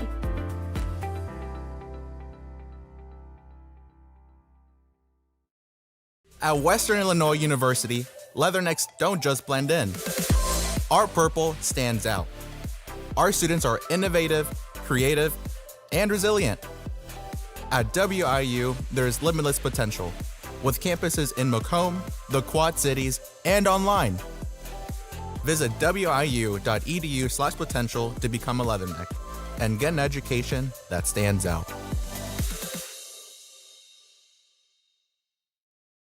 I grew up in a small town in Missouri, and I like the feel of community. I like knowing the people that I take care of and knowing the people around me, providing care for someone that you know is in this community and helping. I chose physical therapy because I knew I wanted to be in the healthcare field. I wanted to be able to help patients in some way related to more in depth. We get to know our patients, and that's really what kind of sets us apart. Ooh. Welcome back to TSSR Game Time Live, presented by MDH. Wyatt Reed and Kyle Kampmeyer on the call here as we are at the half. The Marcos of Polo leading the Cardinals of St. Anne 38-6. Something fascinated you as we just came back from break there, Kyle. What you got there, sir? So Monmouth Roseville is up 29-14 over Bloomington Central Catholic, or 29-15, and Bloomington Central Catholic has made it 29-28 with 5 minutes and 16 seconds left in that one. This one's going down to the wire, and that's going to be a great game there in 3A. That's over there in Bloomington, and boy, I tell you what, a lot of good playoff football throughout all classes here, but especially 8-man football. We'll have more here as the afternoon goes on. Again, we've got the broadcast for you of the South Fork and West Carroll game coming up in just a little while here on TSSR. That'll be at about 4 o'clock is when that one kicks off. Our friend Dwayne down there covering that one, so we appreciate Dwayne for doing that. And here we are in the second half. I mean, hard to believe that. Well, let's switch over to St. Anne here, trailing 38-6. Obviously, you can't get all of the points back here in one swoop, but what kind of adjustments need to be made here if St. Anne wants to come back and try to make this a ball game here, Kyle? Well, they're going to have to figure out a way to stop this run game because right now, up 32 points, this is all Polo right now. They're going to have to get a stop on this first drive from Polo to start the second half, and then they need to convert it into points. If they don't do that, you might as well book this one complete, and we're talking about Polo going to the semifinals for the 6th straight year. 6th straight year. That's a pretty impressive run. Head coach Ted Alston got this team rolling here for the Marcos here. Obviously, you just want to keep things in front of you here, kind of just keep doing what you've been doing here. What is the game plan here for the Marcos as they do get the ball here coming out of halftime here? Well, what you think the game plan, though, is for the Marcos here in the second half? Polo's going to keep doing what they've been doing. They're just going to keep lining up right behind Plockno, letting him get out on those lead blocks and opening up holes for J.T. Stevenson and Mercer Mumford to continue moving the ball. And that's all they need to do right now. Don't make it any more complicated than it needs to be.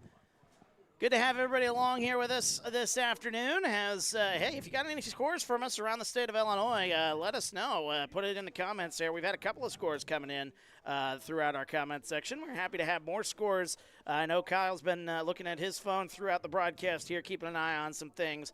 We got a lot to cover, obviously, but having some fun here. Feel free to get in the comments, though. Let us know, hey, where you're watching from, who you're pulling for, but also your reaction to the game and also some of the scores around the state of Illinois. Speaking of scores, got a great one from your neck of the woods, too. Farmington and Aurora Christian tied at 0 after the first quarter. All right. And then down in the WIVC, Calhoun and Greenfield Northwestern in a rivalry rematch is tied at 14 going to overtime.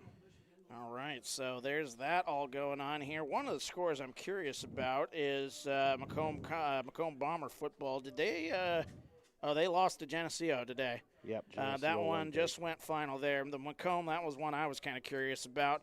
The Bombers season will come to an end there. A lot of folks in the TSSR family certainly keeping a close eye on that one, but Geneseo comes into Macomb and takes care of business here. 29-0 looked like was the final score of that one. So the Bombers season comes to an end.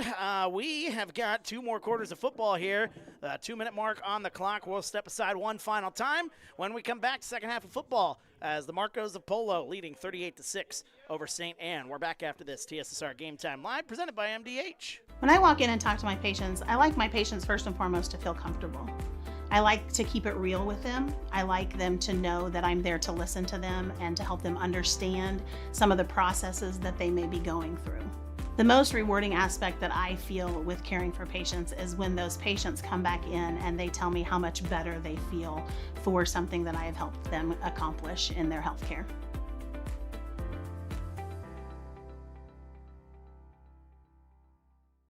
At Western Illinois University, leathernecks don't just blend in. Our purple stands out. Our students are innovative, creative, and resilient. At WIU, there's limitless potential, with campuses in Macomb, the Quad Cities, and online. Visit wiu.edu/potential to become a leatherneck and get an education that stands out.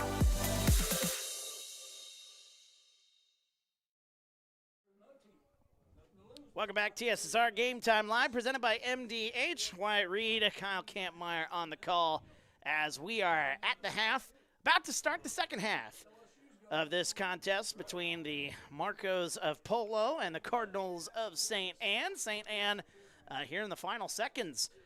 Taking every minute that they could in dry conditions before they come out here. There's 30 seconds left on the halftime clock. But they have finally ran out onto the field here. The Cardinals currently trailing by 32 as we get ready to start this second half here. Kyle Kampmeyer, like we said, the Marco's getting the ball here to start this second half. And a very big drive here defensively for the Cardinals if they want to get back into this one. Yeah, definitely. They need to do that, and we'll see what happens here on this opening kickoff. Do they try a pooch kick? Do they try an onside kick? What do they do here to give them some momentum here to get the second half going? So we are ready to go here as the kicker for St. Anne, that is Brigham Hayes, will come in and try to pooch this thing, get this thing back as we're ready for the third quarter of action. Here's the opening kickoff. He'll boot it deep as that one will be returned by JT Stevenson as he's near the 30-yard line. Stevenson now near the 35, and he'll be taken down at the 35-yard line, and that is where the Marcos will take over here as that high-powered offense here. Again, they haven't thrown the ball much here, but JT Stevenson been using his feet. Mercer Mumford been running the ball a lot here. He's got 3 touchdowns here in this ball game as second half officially underway here from Polo High School. You know, it's nice, though. We finally have some actual playoff football weather in Illinois here. We haven't had that yet until today. You know what? I think we could have lived without that, though, to be honest with you.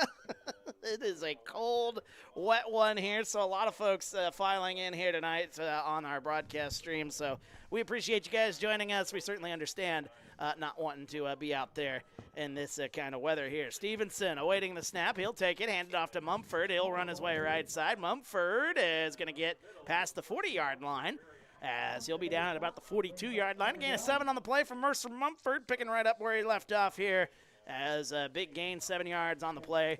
It'll be second down at about 3. Yeah, this will be a huge drive here. Obviously, if Polo can get down and score and then grab a 2-point conversion, we're talking about a running clock situation here. So this is an important drive for the Marcos. 11:24 just back underway. Again, feel free to get into the comments, have a conversation with us. We love chatting with our commenters out there as we're ready to go here. 11:15, breaking the huddle. Here are the Marcos on second down and about 4. Here's the snap, fakes the handoff. Stevenson going to take it. He's met in the backfield, and a big stop there by the big man, number 34. That is Brandon Schoth. 6 foot, 210-pound senior. A stop for a loss for Stevenson. That's a 2, maybe a 2-yard loss on that one. That'll be a third down and medium situation here on this opening drive. Yeah, Schoth came off that left end there and just met Stevenson in the backfield there. Big hit there, take him down. That's the kind of things that we need to see St. Anne step up and do here to stop this Polo offense and get themselves some momentum here. Mumford will take the snap as the quarterback here, as Mercer Mumford takes it. He's going to run it left side to the 40-yard line. He's going to be tripped up, and that's going to be a stop short of the line to gain. Mercer Mumford, a 2-yard gain, maybe a 3-yard gain. Well, they give him 2. You know, that was a great job by Langelier there. He had to come up. He had to take on Wyatt Plocknell one-on-one. He didn't make the tackle, but he was not afraid of Plocknell going one-on-one and was able to set that up to get hit there. So now fourth down at about 2, and decision time here for Alston and the Marco crew here, as it looks like they're going to go for it here on a 4th and short situation here. Stevenson. Might as well. And he'll take the snap on a quarterback draw play. There he goes. Stevenson following his blockers past midfield, past the 45. He's down to the 44. That is a big play right there. That's a gain of about, let's do some quick math here. That's 7 and then another 7. So that is a 14-yard gain for JT Stevenson on 4th and 2. Yeah, he was able to get right behind Eli Perez and Corbin Cavanaugh there and was just able to get upfield there. He crosses 150 yards now on the day. 9.5 minutes to go here as the ball set up at the 43-yard line. What a very impressive running attack for this Marcos offense. No matter what they do, now Stevenson will be in the backfield. He's got Reed back there with him. Here's the snap. Hands it off to Reed. He'll run his way left side, breaking through some tacklers. There goes Jordan Reed down the sideline. One man to beat. He's taken down at about the 15. What a run by Jordan Reed, whose name we haven't said much, but a run to the 15-yard line. It'll be first down and 10 in the red zone. Big 28-yard run there by Jordan Reed, and you're right, that's only his second carry of the game, so great job there by him. Bull in the comments here. Watched Mumford play against West Carroll in his first game. That kid is special, does a very good job following his blocks and waiting for the play to develop. If you watch Polo run the ball compared to most teams, they look slower, but it's only because they are very good at waiting for their play to develop. There's no doubt about that, because you get to that second level, they can turn on the burners. That is Bull Cub in the comments section there. We got number 51, I believe, and there's there a run up Stevenson. the middle. There goes Stevenson, first and 10, into the end zone. Touchdown from 15 yards. JT Stevenson into the end zone once again, and the Marcos piling it on here early in the third. This two-point conversion try is exactly what we were just talking about. This is going to be huge. 44-6, the score, 8:36 to go. St. Anne is just stunned by this rushing attack that the Marcos have thrown at him here. No matter who gets the ball, big plays. Big plays here in this ball game. And the two-point try here as Stevenson standing in the shotgun here. There's the snap. He'll run it to the right side following his blockers, and he is going to get in untouched. What a run there for Stevenson on the carry. A two-point try, and that makes it a 40-point lead for the Marcos. We're back after this. TSSR Game Time Live. It's presented by MDH. When I walk in and talk to my patients, I like my patients first and foremost to feel comfortable. I like to keep it real with them. I like them to know that I'm there to listen to them and to help them understand some of the processes that they may be going through.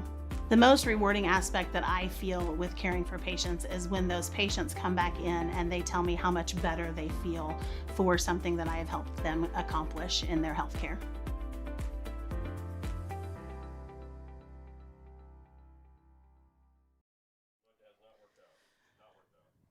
Welcome back, TSSR Game Time Live, presented by MDH. Wyatt Reed, Kyle Kampmeyer on the call here. As we are in the third quarter, 8:36 to go, as the Marcos of Polo pouring it on here, no pun intended, with the rain coming down here at Polo High School. 46-6, a touchdown from JT Stevenson, his second touchdown here of the ball game.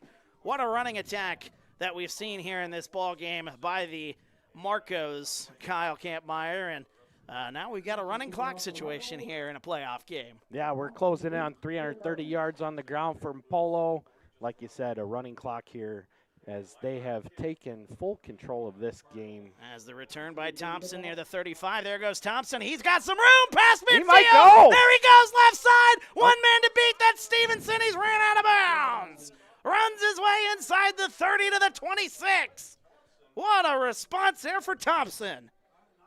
Huge return there. They definitely needed that. They got to, I mean, obviously you're in a running clock situation, but you got to keep moving forward. You don't want to give up, obviously, but you got to keep playing, and they're doing that. Barron said, of course, with Mumford not playing last week, Jordan Reed had a good game last week. Going to see a lot of him likely in the second half. And Cynthia pointing out that Jordan had a good game, played pretty good last week in the first round of the playoffs. Yes, he did. He had over 100 yards last week. Great performance by Jordan Reed. Here's the snap, looking to throw it right side. He's looking for his man. He's got it. It's completed inside the 5. Brigham Hayes comes down with it. What a catch there by Brigham Hayes for the first time on a deep ball today, down to the 4-yard line, a 21-yard gain to Hayes. Up, they're marking at the 5, so we'll give him 20, but still a great play by Hayes, no doubt about that. Just got to make me look bad there. They mark him at the 5-yard line. 7:15 to go here as it's that inside judge. He moved the ball on you. That's totally all right there. Understandable here. We've got 2 wide receivers on each side. Pomeranski takes the snap. Pomeranski's going to look to throw for this one over the middle of the field. That one in and out of the hands of Matthew Langelier. That's not a normal play by Langelier. He's usually grabbing that ball for a touchdown. So second down, now upcoming. Second down and goal with the clock still moving in the running clock situation here. But a couple of good throws here already in the second half by Pomeranski. Something St. Anne kind of wishing they had in the first half of this ball game, but I guess better late than never. But Pomeranski takes the snap, looking to throw. Pressure comes, looking to throw it. Right side, slipping a little bit, looking for the intended target, as that was Hayes, the intended target there, Brigham Hayes. Listed as the kicker, but he is the intended receiver on that one. And Hayes slips on that play. It'll be third down and goal at the 10-yard line.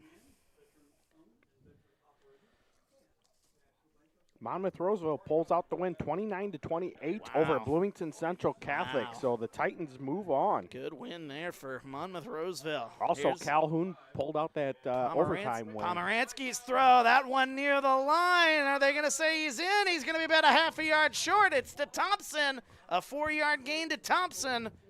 But he's going to be a half a yard shy. It'll be fourth down and goal at the 1-yard line.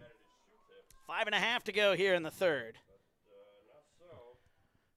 So we'll see what the play call is here on fourth down. They mark him literally right about the half-yard line. So fourth down, Pomeranski deep in the shotgun, takes the snap. It goes over his head as he's going to fall on it, but he's back near the 20. And another possession deep in the red zone, turned away. The Marcos defense holds strong. Errors by the Cardinals. And it's a turnover on downs.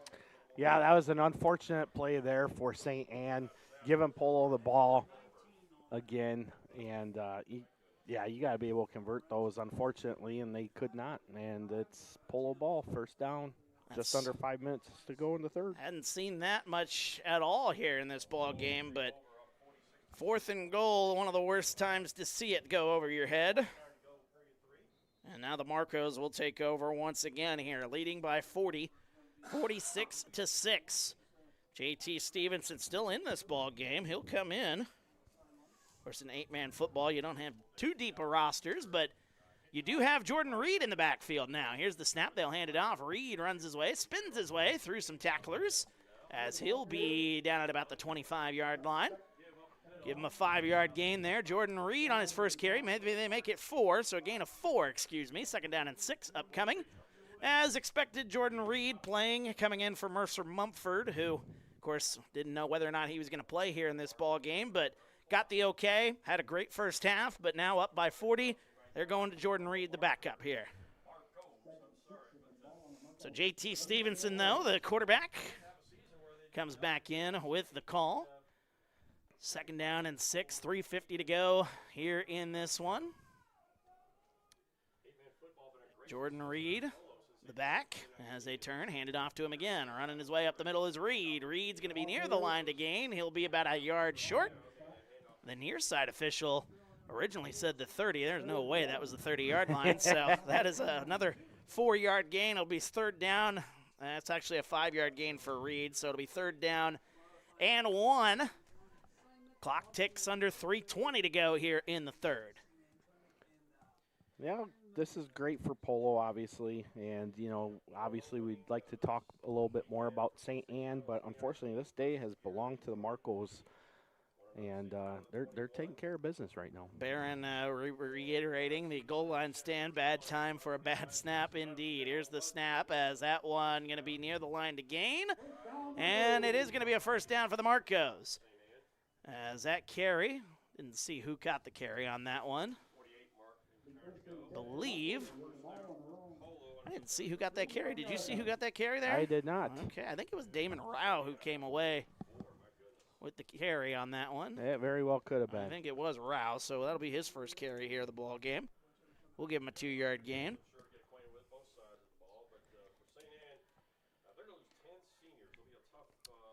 All right, so J.T. Stevenson has the call he needs.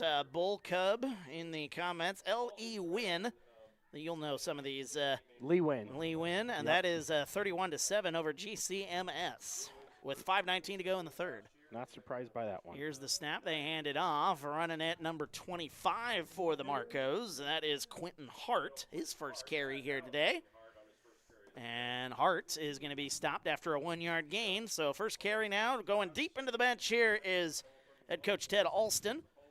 As number 25, Quentin Hart, his first carry, a 6', 170-pound senior. Minute and 45 seconds to go, I should say. As we're here in the third quarter. 2A playoffs. Tri-Valley and Rock Ridge tied at 17 in the fourth quarter. Stockton 20-3 over Hayworth with 11 minutes in the fourth. Here's the snap to Jordan Reed as he's going to be stopped against play there defensively by the Cardinals. Losing a yard is Jordan Reed. The Farmers got on the scoreboard for an early 7-0 lead over Aurora Christian. Keep those scores coming in here in the comments here. We'll talk about some of those games here as our fourth quarter, going to be a relatively short fourth quarter with the running clock here. But Andrew Frederick says, I expected the St. Anne defense to be a little bit better. They haven't been able to stop anything. It's not like Polo is doing anything fancy.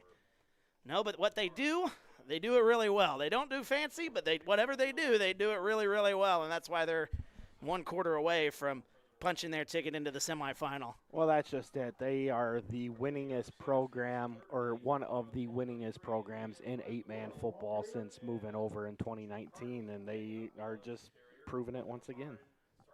As the carry there, that is by number 1. That is Jackson Willis. So Willis will have a carry here. That is about a 3-yard or 2 or 3-yard gain on that play. So Jackson Willis, 6'2", 145-pound senior. We're going to take this one to the fourth quarter as we're going to let the clock run out here. All right, so with that, the clock will tick down to the end of the third, and we've got the fourth quarter about ready to get underway here. So we'll step aside. Fourth quarter of action as the Marcos. It's all Marcos. 46-6. We're back after this. TSSR Game Time Live presented by MDH. It was the community that really drew me back to Macomb. I'm from a small community, and I'm from a farm family, and ultimately I always wanted to practice in a place like that, and I felt that I had the ability to connect to people who with a similar background from me, and the fact that the staff members at the hospital and the support, all the support staff at the hospital was also focused with the goal of patient care. It felt like it just all came hammered at home for me.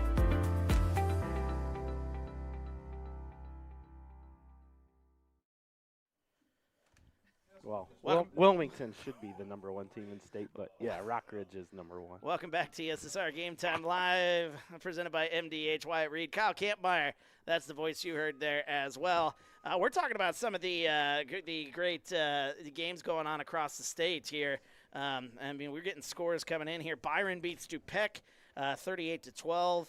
One of the scores, Rock Ridge playing Tri-Valley. That game is tied with 8 minutes to go. How about that with Rock Ridge? The Rockets kind of struggling there in this quarterfinal. That's one of those teams. Tri-Valley was a team that we said to watch out for at the beginning of the year, and Rock Ridge has taken care of business the rest of the year. Tri-Valley got a little banged up. That led to a couple losses. So good turnaround there for Coach Roop and his boys to put some pressure on Rock Ridge here in this 2A second-round game.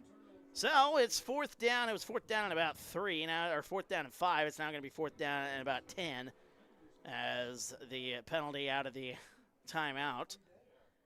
Haven't seen a lot of penalties here, so a very clean game between the two sides, but not very clean in regards to St. Anne. Just when they get down deep into the red zone, they've been turned away a number of occasions here in this ball game. That's been the story here so far. Yep, I mean, it goes back to what we talked about. You know, Polo was able to establish that line play, and that's been the dominating factor on both sides of the ball here in this game, as they've been able to get pressure to slow up St. Anne's run game and basically render them going away from that, and then on top of that, able to force a lot of incomplete passes out of Pomeransky. So Jackson Willis with the carry on that one on 4th and 10, and that's going to be a turnover on downs.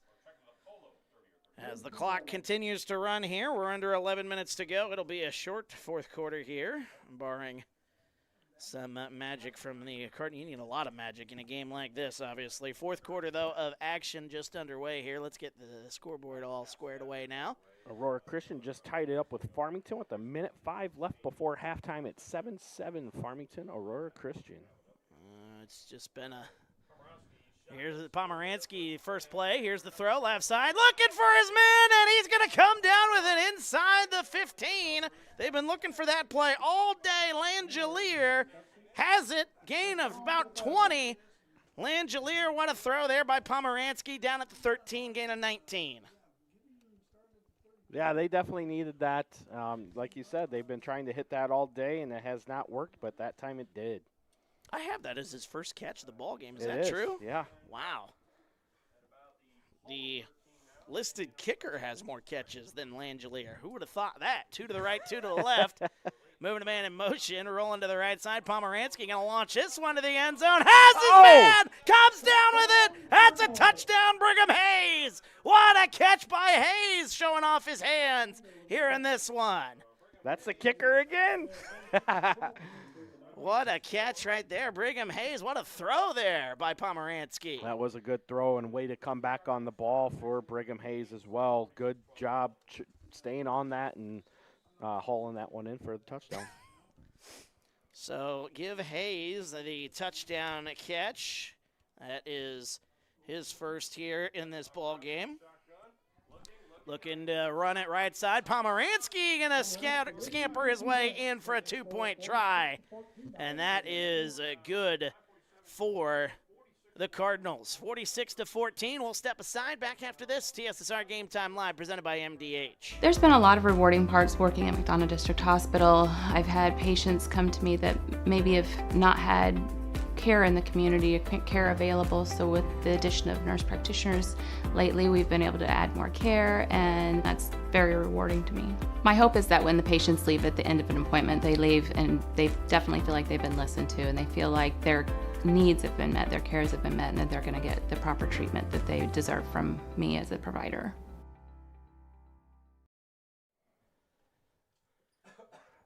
Welcome back to TSSR Game Time Live, presented by MDH. Wyatt Reed, Kyle Kampmeyer on the call here this afternoon as a touchdown for the Cardinals with 9:47 to go here. And the Cardinals needing a lot more of that, obviously, here in the fourth quarter, trailing 46-14. But Pomeranski looking pretty good on that drive there. But like we said, maybe too little too late for the Cardinals. We'll see. But coming out to kick it is the man who caught that touchdown, Brigham Hayes. As Hayes will kick that one there, as trying to go for the onside. They tried to go right at the intended target there, Jordan Reed. And Reed is able to snag that one and bring it into his body. And the Marcos will take over with 9:33 to go and counting as the clock still runs in that running clock situation. 46-14 as Bull Cub bringing up 2 years in a row that Polo has been home in the second round, and it has rained. I was here for that one in the second round last year, and yes, it did. It did rain, and it was a very interesting experience. This one's been an experience here as well. I was down in Pawnee last year for the second round against St. Anne, and it rained down there too. So it was definitely a wet night across the state that night. It's something about the second round, I tell you, as the backup quarterback is into this ball game here. As they turn and hand it off, running it to the right side. Bumping off a tackler is Willis, and Willis is going to make his way. That's a 3-yard gain, and the sideline loves that one. How about that run by Willis? Turning a negative into a positive there. Gain of 3 on the play. Gain of 4, actually, for Willis. Squared those shoulders right up. Exactly what you want your runners to do. Was able to bounce off that hit and keep going forward. St. Anne is like 20 yards rushing all the game. Again, Polo's line just more dominant. Subs in now for Polo. That's by Barron there in our comment section. Yeah, if you count that botched snap, that actually puts St. Anne at 11 yards rushing on the day. So not very effective there, Ryder's at Favor, is that how you say his last name there? Number 16, Ryder Favor Favor into the game as the quarterback. He's going to take this next snap. They move a man in motion. They turn and hand it off to the back end. Getting that one, taking the brunt of that one is Jaden Reed. And that is going to be a loss on that play for Jaden. And that is going to push him back 2 yards. First carry of the ball game for Jaden Reed. I'm running out of slots on my rushing attack. I'm glad you're keeping them because I stopped. But that was Jameer Thomas on the stop there for the Cardinals. So a good play there. 7:23 to go here in the fourth. It has been all Marcos here as you just look at the score sheets there. There's a lot more plays on Polo's side than on the St. Anne side. Yeah. 3rd down and 8. Ball at the 49-yard line on the plus side of the field for the Marcos. Favor awaiting the snap. Here's the snap. Instead, we have a penalty. It's going to be a delay of game. So a delay of game will stop. Well, that will stop action, but it won't stop the clock. Clock still ticks. 7:50 to go and counting. So they push it back 5 yards, and it'll be 3rd down and long here. 3rd down and 13. What do you think Coach Alston is saying to his players here in this kind of situation here? I mean, the game well at hand here. Don't want to get into any bad habits, obviously. What do you think he's trying to tell his players right now? He's just getting these second guys in and getting them some snaps and letting them get some experience in a playoff game, as he should be with the clock advantage the way it is. And with that, he's just trying to tell them to run their plays and stay effective and efficient with it, and that's all they're doing. Running it up the middle there was Jaden Reed. Jaden, a freshman, getting some playing time here in this one. A 4-yard gain on that will make it 4th down at about 9. You're celebrating. Was that Tri-Valley taking the lead? No? I was wondering. Got a Tri-Valley fan sitting to my right here, so I was wondering what the celebration was all about. But yeah, I got to give a shout-out to my buddy Jared Hoots, the defensive coordinator for Brown County. Big win there once again, knocking off the heavy favorite out of the South in 1A. Yeah, no kidding. Camp Point Central goes down here today. 5.5 minutes to go, 4th and 9. Here's the handoff, running it up the middle, and still on his feet is Willis. He's near the line. Let's see where they mark it. They're going to be about a half a yard short. That's a gain of 8 for Willis, but it is going to be a half a yard short. Jackson Willis, the junior, 6 foot 245 pounds as a junior, but it'll be a turnover on downs once again for the Marcos. 5 minutes to go. Aurora Christian just took the lead with 30 seconds left before halftime. They're up 14-7 on the Farmers. Wow. Farmers have kind of been struggling a little bit in some of these games where you'd think that they would be maybe a little more favored. Tri-Valley, they win. 24-17, though. Tri-Valley leads Rock Ridge. 2 to the right, 2 to the left. Pomeranski takes the snap, looking to throw. No pressure. He's going to launch this one over the middle, and that one is going to be incomplete. Looking for Langelier. Now a late flag comes in. Wow, that one. I think he was digging for it and couldn't find it. That could be. Could have been. I mean, the wet conditions may have gotten it stuck on his equipment there, so certainly would be understandable there. And it's going to be pass interference. Langelier was held up on that one a little bit. Final, Stockton beats Hayworth 26-3, according to Brian Simpson. Appreciate you there, Brian, for giving us that score update. More score updates appreciated there in his comments section. As we're about to wind down here as we're at 3:45 and counting. Definitely a good challenge there. Lena Winslow's up 37-7 on GCMS as well as they head to the fourth quarter. So a good one there. Moreau Forsyth up 41-0 on Johnston City. Here's the snap, 2 to the right, 2 to the left. Throws it right side, looking for his man. That is going to be caught. That is number 17, Trevor Van Pelt, who has one of the 2 touchdowns here today for the Cardinals. And Van Pelt going to have himself a 6-yard gain on that play.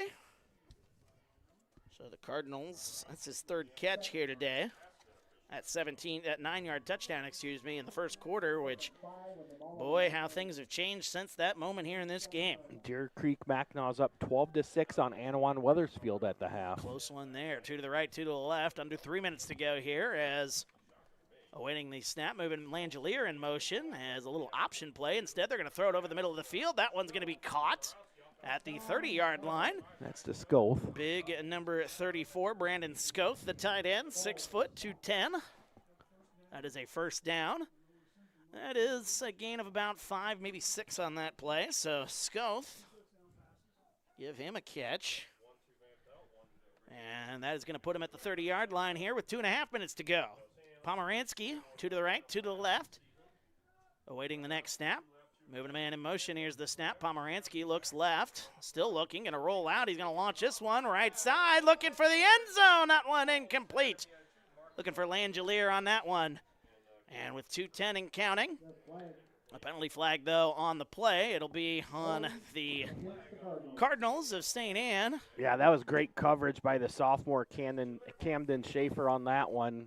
Good recognition, especially against a top-tier receiver like Langelier. So with 1:50 to go, as they're going to back him up here a little bit on that play. 10-yard penalty on the hold. We'll put it at the 40-yard line. See how many more snaps, happening here in this one. 1 to the right, 2 to the left. Actually 2 now on each side. Under a minute and a half. Here's the snap. Pomeranski looks to throw, throws it left side, throwing it for his man Langelier, who tries to come back, and it is incomplete.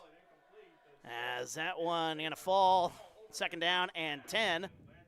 Langelier, he's had a frustrating day here today. I don't know if he was maybe looking for some more contact there, but no call once again as we approach 1 minute to go here in the 4th. It's almost one of those things where you would they keep going deep with Langelier, but they keep finding no success in that. Well, and you got to give Mercer Mumford a lot of credit, who was covering him really well when he was in the ball game in that first half, and the coverage has been really good here, even though Mumford hasn't stepped on the field much here in the second half. Nope, he's down there at the park gun trying to stay warm. Throw over the middle of the field. That one incomplete on 2nd down and 20. And with 32 seconds left, I wonder if that might be the final play here of this ball game, as we'll see. 25 seconds to go as the Cardinals bringing everybody back. Yep, I think they're going to try and get a play off. Maybe to get one more play in here before their season comes to an end. 46-14 our score, 2 to the right, 2 to the left, 10 seconds to go. As Pomeranski takes the snap, looking to launch this one deep left side. He's going to try it for him again, and looking to come up with that one. It's in and out of his hands. Once again for Langelier. Slipping on that one, and that'll be the end of this one. And the Marcos of Polo punch their ticket into the semifinal as they win here in Polo, 46-14 over the St. Anne Cardinals. What a ball game for the Marcos as they will make their way back to the semis. And we'll talk about it. Hope to talk with the coaches here in the post game as we'll step aside. And we'll be back with the post game right after this. TSSR Game Time Live presented by MDH. It was the community that really drew me back to Macomb. I'm from a small community, and I'm from a farm family, and ultimately I always wanted to practice in a place like that, and I felt that I had the ability to connect to people who with a similar background from me, and the fact that the staff members at the hospital and the support, all the support staff at the hospital was also focused with the goal of patient care. It felt like it just all came hammered at home for me.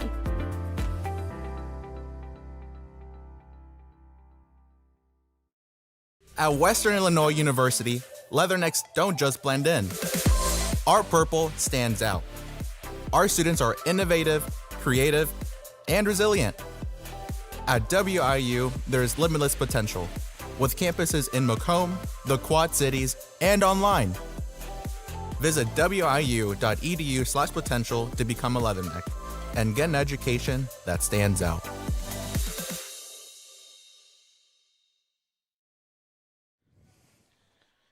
Welcome back, TSSR Game Time Live, presented by MDH. Wyatt Reed, Kyle Kampmeyer on the call here on a rainy Saturday afternoon, a day where not a lot of people wanting to be outside, but these kids, they're braving the elements And the Marcos of Polo, they get the job done here, 46-14 over St. Anne. The Cardinals just could not figure a way to stop this rushing attack for the Marcos here. I mean, what an impressive performance as the Marcos are into the semifinals for the 6th consecutive year. How about this run here from the Marcos? You know, it's great. You hear a lot of people talk about Coach Alston and the success that the Marcos have had since their time in 8-man football. They continue to be one of the elite programs in I8FA. And, you know, hats off. He had a great game plan, although it was a relatively easy one for him as far as, you know, just running the ball and taking care of the line of scrimmage, and they were able to do that in all facets of the game, leading to a big 46-14 win here today. Well, and the story in the first half, Mercer Mumford, I mean, this kid is incredible. Didn't get any practice time earlier this week as he was dealing with an injury here, but getting 3 touchdowns in that first half, I mean, what a performance by him. And then also J.T. Stevenson, I mean, just the rushing attack following blockers, but Mercer Mumford, I think, certainly gets a big nod just because of how little bit of time he had to get ready for this one, and he made the best of it, getting the chance to play here in this one. Yeah, when you take a look at what Mumford's done on the season, I mean, he missed weeks 1 and 2, and then, of course, he missed week 10 as well. So you take that into the equation, and he still has over 1,300 yards now on the season, and it's just been very impressive what he has done, but also what he's meant to Polo this season, taking over for the reins with Gus Mumford, his older brother, graduating, and Mercer coming in and being the lead guy now. So the Marcos will advance to the semis as they will await the winner. Which game did you say they're waiting the winner of? They're getting the winner of West Carroll and South Fork. Yep. That's right. So that is the next game, which is actually about to kick off there. So we'll have that one on TSSR. You can head to our homepage, go to the live tab, and you'll see that we've got that one going on here, as that's going to be a fun quarterfinal matchup there. So the winner of that one will take on the winner here, the Marcos of Polo. Milledgeville winning earlier today, 22-6. So things are starting to shape up here in the semifinals here. But, of course, we've got Pawnee and Amboy playing a little bit later on here this evening. But J.T. Stevenson, again, we mentioned him. He had a big day here leading this offense, following his blockers in the rushing attack. Just the rushing attack was so dominant here. And we talked about it so many times here throughout this game here. What was the final tally do you have here by chance? Do you have that final tally, at least between those two guys? Yep. So Mumford had 16 attempts for 161 yards, 3 touchdowns on the ground. J.T. Stevenson with 17 attempts for 167 yards, 2 touchdowns on the ground. And then those guys connected for that last pass to end the first half for 26 yards, culminating in a touchdown as well. So collectively, Mumford scores 4 touchdowns, JT scores 2 touchdowns, and they combine on one of those touchdowns. Certainly so. So the final score again being 46-14 in this game. Just really turned on its head very quickly after St. Anne got great opening field position on the opening drive of the ball game. They didn't score on that next drive, but with a fumble by Mumford on the second play of the ball game, you thought, okay, St. Anne staying in here. The Marcos made a mistake, so they took advantage, went down, scored a touchdown. If things were feeling pretty good here, but then it was all Marcos after that, just punching the Cardinals in the face, and they could never respond. Yeah, that was the unfortunate part. St. Anne couldn't have asked for a better start to the game like we talked about back in the pregame, but then on top of that, once they got there and Mumford was able to come down, turn that score around to take that 8-6 lead, and then it was all Polo after that as they continued to dominate that line of scrimmage and were able to just run their way into the semifinals. Yeah, they're in the semifinals for the 6th straight year, and that just all goes to the coaching. What a great leadership, Ted Alston, and a great program that he's got. Like we talked about earlier, it's not fancy, but they get the job done here. I think that's just the most impressive part here. It doesn't have to be fancy when, the formula for 8-man football, they've made it work here at Polo High School. Well, it's one of those things. You take a look, you got a lot of people that talk about 8-man football and that it's not real football, and here they are. They're using wing tee principles and I formation principles, and they move it into the 8-man game, and they're able to do that and continue to run the plays that they did back when they were an 11-man program.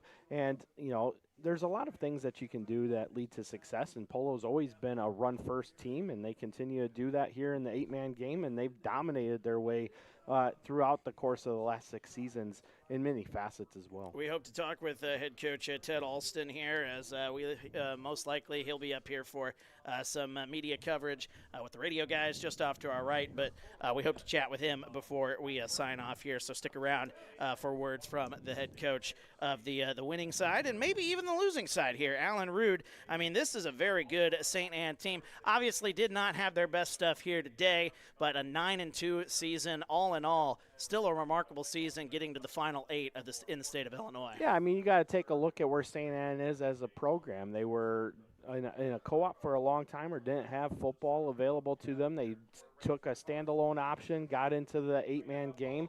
They've made back-to-back quarterfinal appearances, improved their record. Last year they were 7-2 heading into the playoffs. This year they're 8-1. They're East Division champions as well. So Coach Rude's definitely getting St. Anne moving in the right direction, and he's just got to continue to build on that, and I'm sure their time's coming. Now, they will have some changes coming next season, as, Matthew Langelier, he's a senior. Grant Pomeranski, he is a senior. So some changes are coming to St. Anne, but definitely under the good leadership there of Alan Rude, the head coach of the Cardinals, and we hope maybe to talk to him here as well in the post game here. But once again, our final score 46-14. We'll step aside once again. Hope to hear from at least the winning head coach Ted Alston here for the Marcos. We'll step aside here in just a moment on TSSR Game Time Live, presented by MDH. At Western Illinois University, Leathernecks don't just blend in. Our purple stands out. Our students are innovative, creative, and resilient. At WIU, there's limitless potential, with campuses in Macomb, the Quad Cities, and online. Visit wiu.edu/potential to become a Leatherneck and get an education that stands out.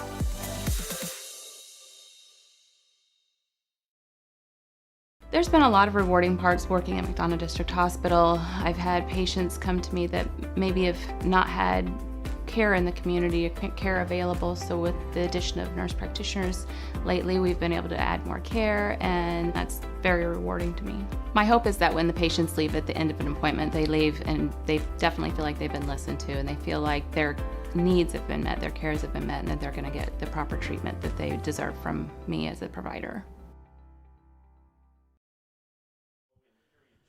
Welcome back. TSSR Game Time Live, presented by MDH. Wyatt Reed, Kyle Kampmeyer on the call here as we are wrapping up here from Polo High School. The Marcos into the semifinal for the 6th consecutive year, and it was a dominant performance here as we just recapped that. We're hoping to chat with the head coach of the Marcos, Ted Alston, here in just a little bit, so stick around potentially for that. But we've been following some games really throughout the state here. Of course, we've got the 8-man football games here on TSSR. Milledgeville, they've come off a trip to the state championship game last year.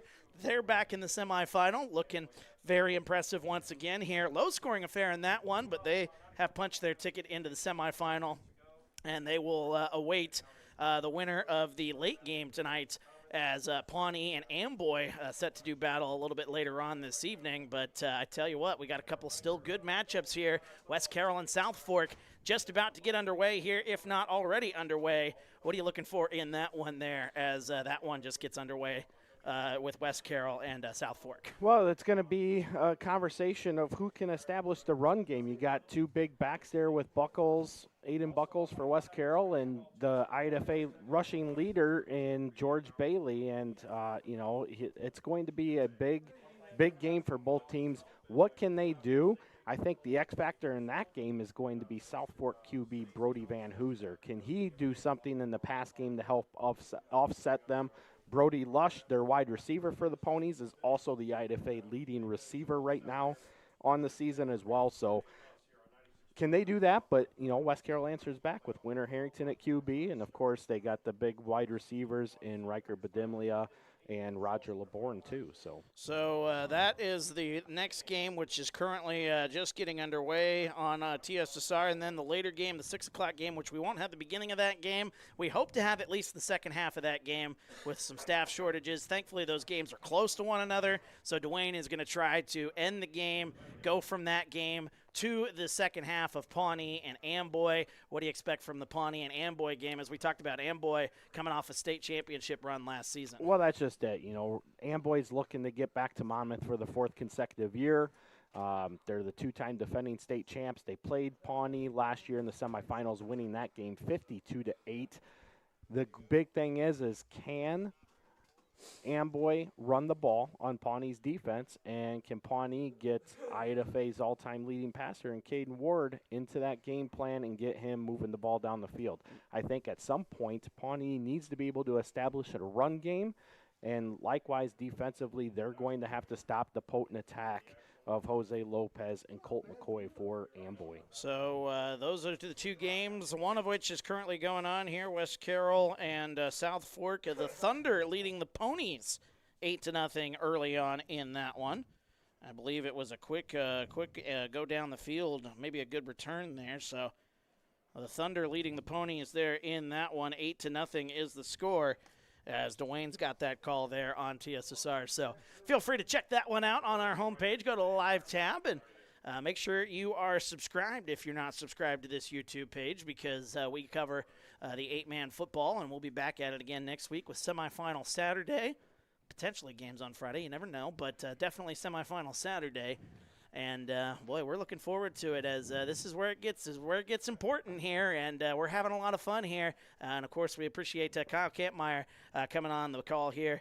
Kyle, I know you do this for a living here, just covering high school sports, especially high school football here. But we've had a lot of fun doing this one. Hopefully we get to do another one here down the road here. Yeah, it's going to be a lot of fun.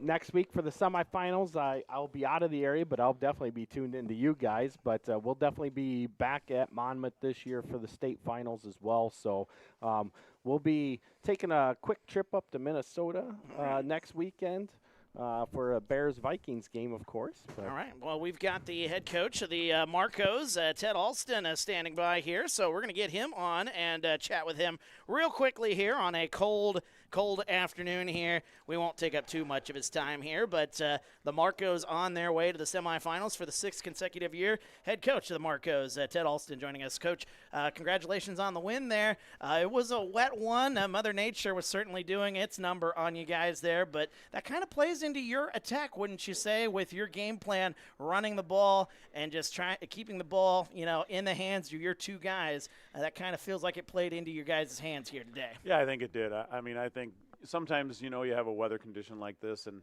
it really doesn't impact the game much, but I think the sloppy conditions kind of helped us a little bit today in what we do. It took a little bit away from what St. Anne does really well. So I guess we were just a little bit fortunate, but ultimately, both teams have to play in it, and I thought after our first fumble on our second play that we handled the conditions really well. Yeah, certainly. And, starts like that can certainly snowball on teams where you have the possession, they run down the field. Yeah, they didn't score. You got to stop there. But then the fumble, they get the ball, then they score the touchdown. What was your message to your kids? Was it just there's a lot of football left? What was the message to the kids after that touchdown, which got St. Anne out and running? Yeah, I think it was just – like you said, hey, there's a lot of game left to be played. We actually did a great job. I felt like they had the ball the whole first quarter. And our defensively, I thought we were doing fine. So, we didn't want them to panic and get too worried. We just, figure it out. We'll get it back. And then they did a nice job then on that next possession of driving the ball. They certainly did, and we're talking with the head coach of the Marcos here, Ted Alston here. Mercer Mumford was a guy who you didn't know whether or not he was going to play coming in, got the okay late yesterday, and then just went out there and just put on a show. 3 touchdowns for you guys. What kind of a leader has he been for your team there, and what did you think of his performance there this afternoon? Well, I thought his performance was outstanding. I mean, even yesterday afternoon, we did not think we were going to have him today. Got the approval from the doctor yesterday at about 4 o'clock. Put him out in practice, and I mean that kid would have played last week. He's tough, and I'm telling you what, our kids if you could have seen the reaction when he came back onto the practice field in pads last night, it was amazing how excited our kids were and how excited he was and how excited we were. I mean, he's just a difference maker. He's a great player, and he's a hard-nosed, tough kid.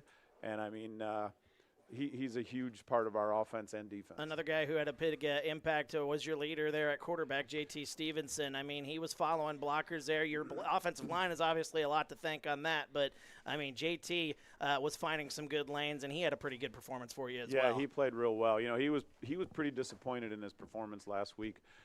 Felt like we had just didn't really play well, and I like that about him, that he was not satisfied. And he came out tonight, and I thought he led the team, and I thought he had a great game. But like you said, I think our offensive line, you know, was an outstanding today, and opened up holes for us and did a real nice job. Well, certainly so. So you guys are into the semifinals for the 6th consecutive year. I mean, that's got to be a pretty good feeling for you. Obviously, looking ahead to next week, that semifinal matchup. What are you looking forward to? I know that game is currently being played, your next opponent, but what are you most looking forward to being back in the semifinals for the 6th straight year? Most looking forward to getting some dry clothes on here in a couple minutes. But obviously, you know, whenever you're at this point in the season and you get another week of football, you're excited. You're happy. And, you know, no matter who it is, we'll have to get back to work tomorrow morning. And you know, it's just a great thing for our kids, especially our seniors. You know, we did not want that season to end today. So, you know, whoever it is, we'll just work as hard as we can to prep the kids and get them ready. I mean, both teams are really good, and obviously we're going to have to bring our A game again next week. Kyle, anything you want to throw in before we sign off here? We let the coach go? Yeah, no, good job, Coach. Awesome job today, getting things done, and good luck next week in the semifinals. I look forward to seeing what you can do to book that trip tomorrow. I know we didn't have a third mic there for Kyle, but we appreciate Kyle being on the call there. But, Coach, congratulations making it to the semifinals once again. Pleasure doing this and watching your guys perform. So congratulations and best of luck next week. Thank you. And, hey, I just want to say one thing. Thank you guys for being here. Our NFH camera went out last week. Wow. So the fact that you guys were here streaming this was huge for both communities, and I just want to thank you guys for not just everything you guys do in the season, but for covering these games. High school football is so important, and it's awesome that the families, you know, especially the ones from away, get to watch these games, you know, from wherever it is they are. Well, we have fun doing it, so appreciate everything there. Coach Ted Alston into the semifinals. Congratulations, Coach, and best of luck there next week, whoever his opponent is. But Coach Alston will be ready to go here as he is. We got some mic trouble there, but we've got Kyle Kampmeyer back on the mic here before we sign off there. Kyle, looks like they're about ready to kick us out here, which is probably good with the pouring down rain here, but any final thoughts before we sign off? No, like Coach Alston said, great performance by his team. Obviously, the weather definitely helped out their game plan a lot and took away from what St. Anne wanted to do game plan-wise, and the Marcos march on, and it's a lot of fun to see what they can do as they continue to dominate at their level of play. Well, and currently we've got the Thunder leading the Ponies. That is first quarter as that one underway, and we'll keep an eye on that one. You can watch that one on TSSR. Head to our homepage, go to the live tab, and check it out as that one, and then we'll hope to have this, at least the second half of the Amboy-Pawnee game later on this evening. So more 8-man football to come in the weeks to come. We appreciate everybody for joining us here this evening. For our camera girl, Alyssa, who we have to give a huge shout out to. She looked miserable when the whole thing was over, but she was a trooper. She fought through it until the end. What a ball game for her. And I tell you what, for our camera girl, Alyssa, and Kyle Kampmeyer, my name's Wyatt Reed. It's been an absolute pleasure broadcasting this one. The Marcos into the semifinal for the 6th consecutive year, 46-14 over St. Anne. More coverage to come here on TSSR Game Time Live, presented by MDH.